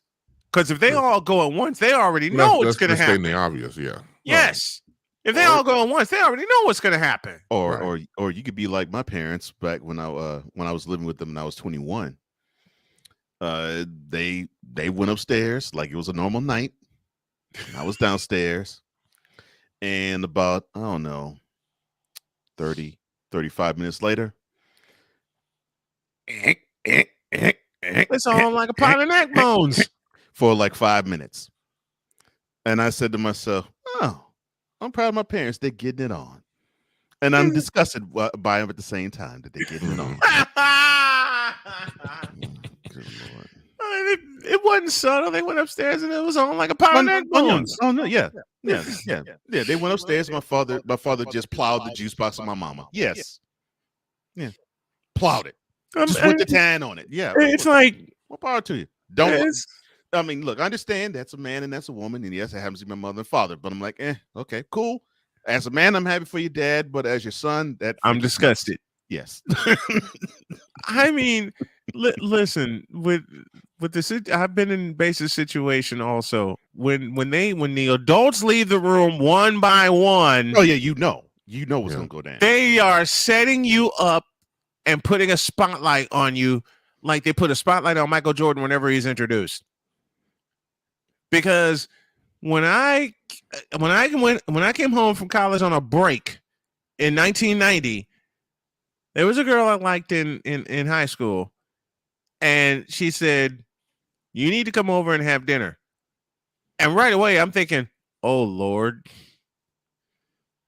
It's one of those situations where you get invited, and you're like, "Yeah," and then all of a sudden you think, "Oh Lord, what if their parents are there? Mm-hmm. Oh Lord, what if any adults are there? What the hell am I doing?" So I went anyway. Knowing what the setup was. And we were watching something. And her mom came in the room first. Then her grandma came in the room. Then her father came in the room. We were all sitting there talking, and I'm thinking, okay, I'm going to get bailed out. Wrong answer. One by one. And first it was the father who left. Mm-hmm. He came over, shook my hand, and said, good to meet you. My daughter's talked a lot about you. And when I heard that, I went, oh, dear God. What did I do? And thank you, Victor. You're sitting there like, what did I just agree to? Like, what the hell am I doing? Father leaves the room first. Then grandma leaves the room. I'm thinking, okay, mom's going to stick around, and that'll be that. Wrong. Mom gets up and says, I got to do something in the kitchen. I'm like, oh. She ain't had to do nothing in no kitchen. She ain't had to do a doggone thing. No. She wanted to have something to be done to her kitchen. So we're sitting there trying to watch TV, watching it. I'll describe it the way Bernie Mac was. You're watching TV and you're watching her. You're watching TV and you're watching her. You're watching TV and your mother watching her. Boy, I was 18 years old, but when that girl kissed me, I thought I jumped through the roof. And I swear I heard applause all over the house. No, not applause all over the house. I'd swear I heard applause all over the house. And you ever have one of those situations where adults think it's about damn time? Mm-hmm. Hell, I think that's what my dad's thinking when I met Jody. It's about damn time you got it right. I see him walking. I could feel my dad walking up behind me, rubbing my shoulders, pat me on the shoulders every time I'm with Jody. He was like, "You got it right. You got it right. It's about freaking time you got it right." Man, the king of dry. I didn't get to the kingdom of dry humping that night, but boy, the setup was there. It's funny you mentioned about the word setup. So the dry humping was when I was like about 9, 10 in that type of age range. So by the time I hit 13, it's a whole different story. So I'm 13, and year before, like I was with other people, before you graduate grammar school, go to high school. So there was a young girl that was a grade below me, wanted me to come over her house, help her with her homework. And so I said, cool. So I go over there, meet her parents. The parents invited me to dinner. So this is back in the day. So I had to call home, let them know that I'm over Sarah's house. Yes. And their parents invited me to dinner. Is all right. They said, yes, just make sure when you get finished, come straight home. I said, cool. Yep. Got that taken care of. Yep. So we're sitting at the table, and I'm across from Sarah. Sarah takes off her sock and shoe and plays with me underneath the table. Oh boy, she's playing footsie. Footsie. Oh Yes. Lord. Yeah. And I put it like this.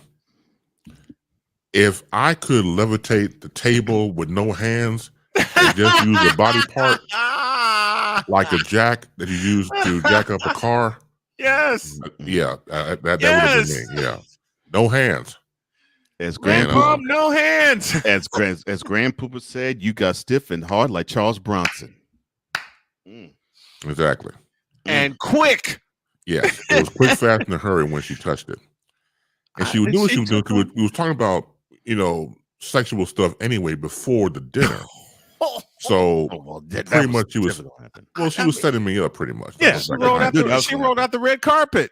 Right. She rolled out the red carpet. So she's doing all this. I'm trying to eat this food, which is great food, by the way, but you ain't eating the food. I had to. No, because if I would eat the food, like, Christopher, what's wrong with not eating your food? So I had to eat. I don't have a problem eating the food. It's great just food, but the foot massage to the head was better. Yes, well, of course it was. I'm gonna tell them, you're not gonna tell them that. Exactly. No. It was like, hey, Christopher, how's the meatloaf? Well, it's good, but your daughter's foot. No, I can't say things like that. No. So your daughter has some great massaging techniques. I wish you could see it. I'm telling you, I can't you say get things thrown like out. That.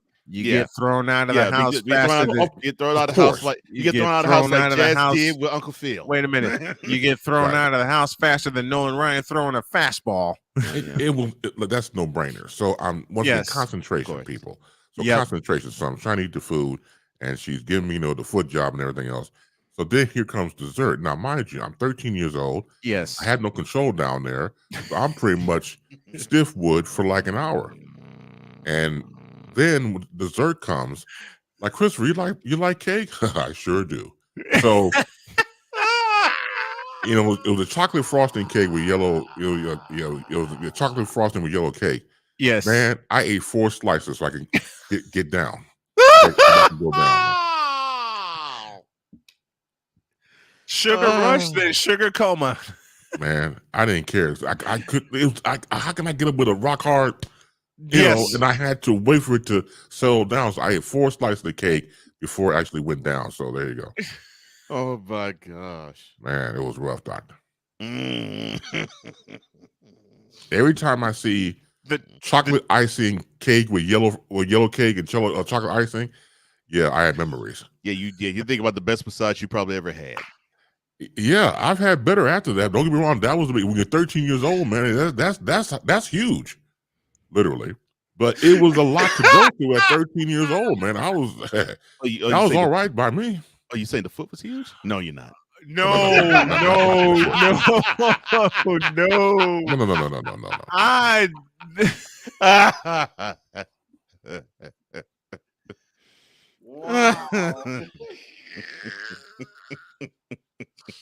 was huge. Literally. Yeah, it was. Oh my gosh! Oh Oh my heavens! Brag, but yeah, it was nice. Yeah, That's what I was told. It was nice. Yeah. I think it was 2 inches No. from the ground. Right? Yeah. Look, to the basis left. word throughout the whole thing. Basis word throughout the whole thing. Nice. Yeah, nice. It's nice with about how did George Carlin put it? There were about 100 things going on inside of my body, and 99 of them I didn't recognize. Mm-hmm. Oh my God! Oh Lord. man! No! Every dessert ain't the only thing coming. Good with Telescope 3. Oh Lord! 13 years old, Doc. I'm telling you. Listen, and Telescope hard, backed it up with this. I think we're having a seance, Mom. The table's going to start levitating. Exactly. You get it. And then he backed it up with this. Most of us felt that I was about to start worrying about you, Vi, from our. Yes. Yep. Mm-hmm. Yes. Lord have mercy. Yes. There you go. And Exactly. the slow rise, like what Cole's doing right now, folks. The slow rise. The jackhammer. Yeah. Yes. Without the noise. Yeah. A silent jackhammer. Oh Lord. That would have been my porn name. I went into porn. The silent jackhammer. Oh, jackhammer. Yeah. That would have been it. Right. Knocking down sugar walls since 1980. That's right. The jackhammer. Now, why is that song by Sheena Easton coming in my head right now? That's why I said it. That's exactly why you said it. Yep. That's exactly why. Why is that song in my head right now? It just fits. A jackhammer knocking down sugar walls. Well, of course, you know, the porn dialogue is worth the trip in just to hear it. Of course. You know, you walk in and it's like, wait a minute. Of course it is. Are you the jackhammer? Yeah, baby. That's when Chris breaks out the. That's when Chris Man, not the stiff. We'll prove it. We'll prove it. Sure. Yeah. Oh Lord. Yeah, man. Chris Jackhammer knocking down sugar walls since 1989. 1989, yeah. No, another summer. Get down. Sound of the fucking drawer. Sound of the solid jackhammer. Right.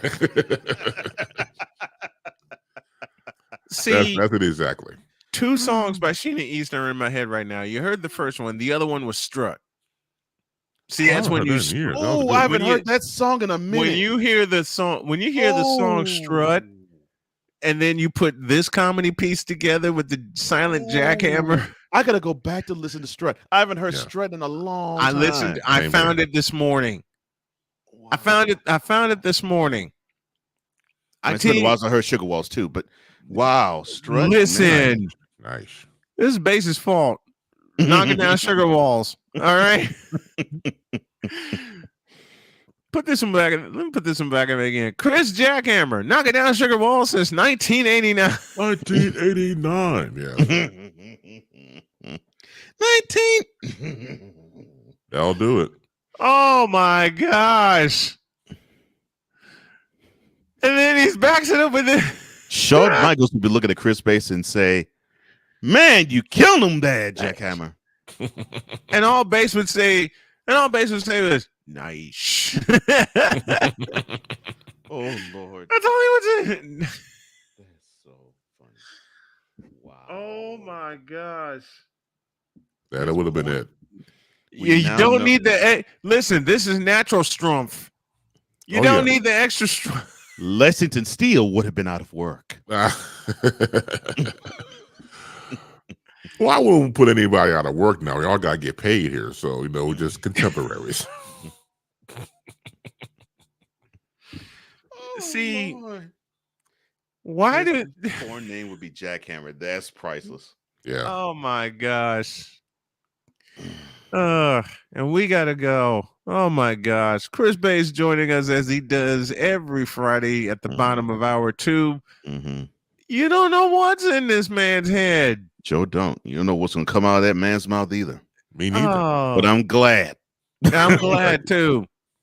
I'm glad too. Base, we love you, brother. Thank you so much. Love you more. Thank you so much. I have no idea what the hell I'm going to talk about. So that's the scary thing about it. I have no idea until I hit the No, that's the platform. best thing about it. Oh man, look. That's the best. That's the best thing. That listen, we're way off schedule on Fridays anyway, and adding you and your segment tops everything off. That's why I moved the picks to 9:15 because I knew at 9:30 there's no way we'd be able to top this. That's what very kind, man. Yeah, this is the main event. You closing out main event of the week. You closing out the week is the best thing of this show, and you have one of the best segments on this show. We love having you. We love you, brother. Thank you so much. Thank you, bro. I love you guys more. Thank you all. Thank you all in the comment section. Have a great weekend, and we'll do it again next week. We'll do it again next Friday. Thank you, Base. Take care. Peace. You too, bro. Don't soil this program by putting crap on it. Joe Buck, I cannot take him. I just no dice. I'm glad Carlos Boozer finally took the kiwi off his face. It should be on your shoes, not your face. It's kiwi shoe polish, for God's sake. LeBron should come clean about his age. I wish baby Jesus that I had alcohol in this container because I need some after watching Screaming A. Smith. Baby Jesus? Really? 6 pounds, 7 ounces. Go tell 5 of your friends and 8 of your enemies that Chris Bass will be in the air.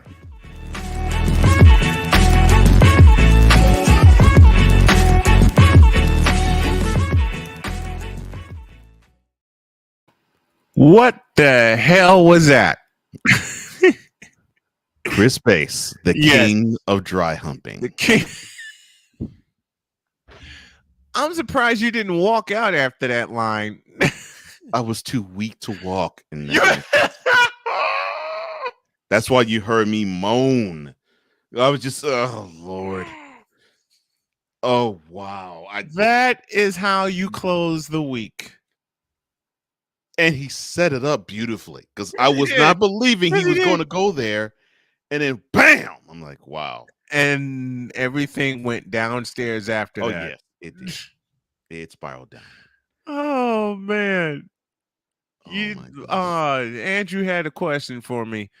Snowman, you see who's part of the call for the 49ers game this weekend? Who's part of the call? We'll get that answer before we get out of here. Who's on the call? I'm afraid to ask. Dear God, I'm afraid to ask. Nice! Noah Eagle. I love it. Oh, Noah's calling it? Noah is calling the 49er game. Oh, wow. Okay. I love it. So Noah and Ian. Hey, Andrew, which game is Ian working this weekend? Where's his dad going to be?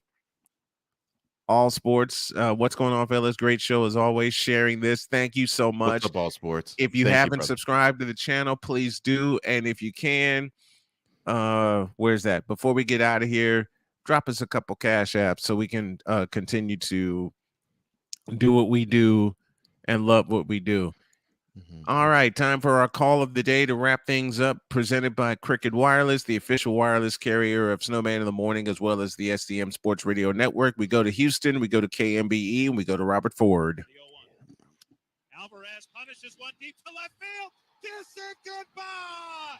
In the Landry's Crawford boxes. Astros lead it 3-2. Jordan does it again. Your damn Alvarez. Yes. Not your Air. What did Tom Keller say? Air Jordan. Thank you, Jordan. Your damn Alvarez.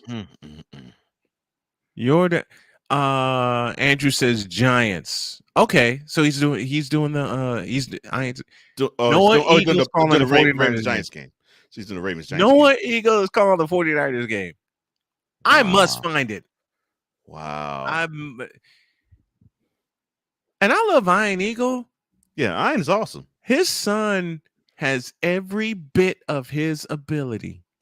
You can hear it. Which that's scary because he's not even 25 yet. No, I think he's 23. Yeah, he's not even 25 yet. And the dude is 23 dude sounds like a pro already. Yeah, 23 is the age I got started. Dude sounds like a seasoned pro already. Channeling my inner Jim Durham. How about that? That is awesome. Channeling my inner Jim Durham. 23 is the age I got started in 1995. Mm-hmm. Oh man, he's from my. Oh, that is absolutely fabulous. He's from my high school. Nice. Yeah, I figured it was. So Andrew, New York area. Where in the New York area? He's 20. He is 25. Oh, he's there 25 you go. now. Okay. He is 25. Yeah. Okay, he's 25 All right, yeah, now. Andrew, where in the New York area? Because I knew they're from there. I couldn't remember exactly where. I hope Noah has a good long career calling games for the Los Angeles Clippers on the radio. Yeah, I do too. And now because of Noah, Northern New Jersey. There you go. Okay. Northern New Jersey. And now because of Noah Eagle, I got to put the Clippers radio broadcast on my docket. I plan to get Noah Eagle on this program. It's going to be harder to get his pops on, and I realize that because he's well entrenched. Yeah. But I'm going to get Noah on this program. I'm going to get Noah on this program. One more time, the call of the day from Houston. The 0-1. Alvarez punishes one deep to left field. Kiss it goodbye. And the Landry's Crawford boxes. Astros lead it 3-2. Jordan does it again. Yeah, thank you, Jordan Alvarez, and we better get out of here. Yeah. Because I got to finish. I got to make sure the wife's okay, and I got to finish prepping for a football game tonight. For those of you listening via the SDM Sports Radio Network, 6:30 pregame time for Jeffersonville Red Devils and the Jennings County Panthers. We'll let you know about our playoff coverage, and we'll let you know about our basketball coverage. Once again, look up SDM Sports Radio Network .com and on YouTube. That's where the game will be broadcast tonight. Have a great weekend. God bless. Remember to make your next move your best move. And always remember, well, if your dreams don't scare you, then you will turn into theirs. Oh, Jesus. And before we go, 2 weeks from tonight, tune in to the BS3 Network, Roku TV, or the Revelations YouTube channel. We're having a Revelations the Panel episode. Battle of the Sexes, why we're aggressively in competition against each other.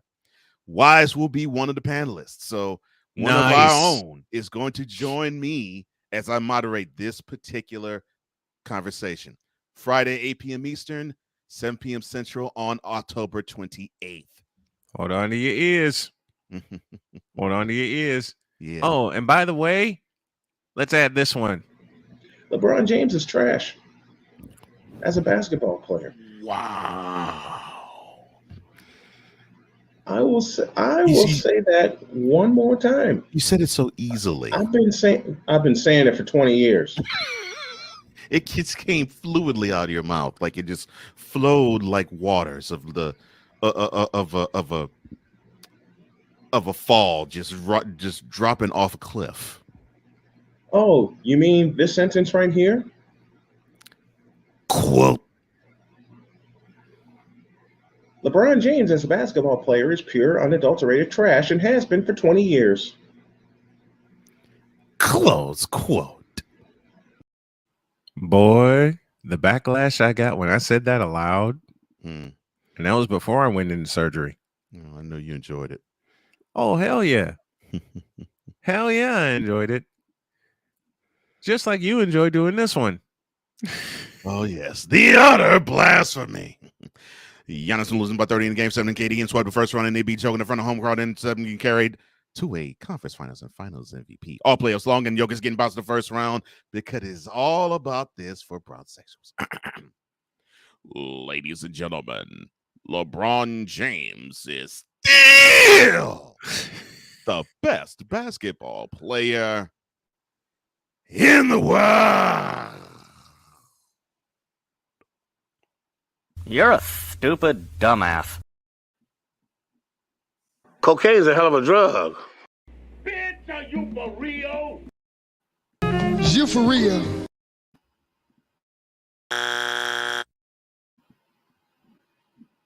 Right. And to finish it,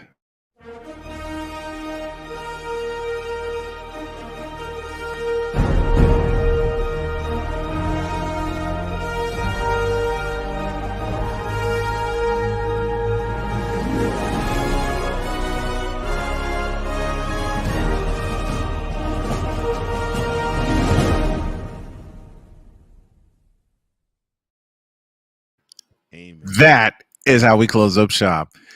All right. If your dreams don't scare you, then they are not big enough. Dream big, do bigger. We are, and we hope y'all are too. Don't forget, my play-by-play will be Sunday night.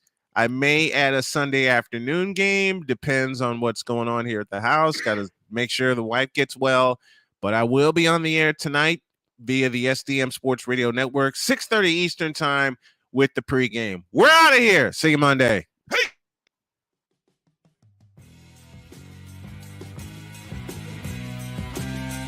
And remember, on Monday, we're going to sip coffee Ryan McCarthy, and we'll have live income. But until then, see ya! Thank you for tuning in to Snowman in the Morning with Cole Johnson, the hottest of hot takes and the coldest of cold, hard facts.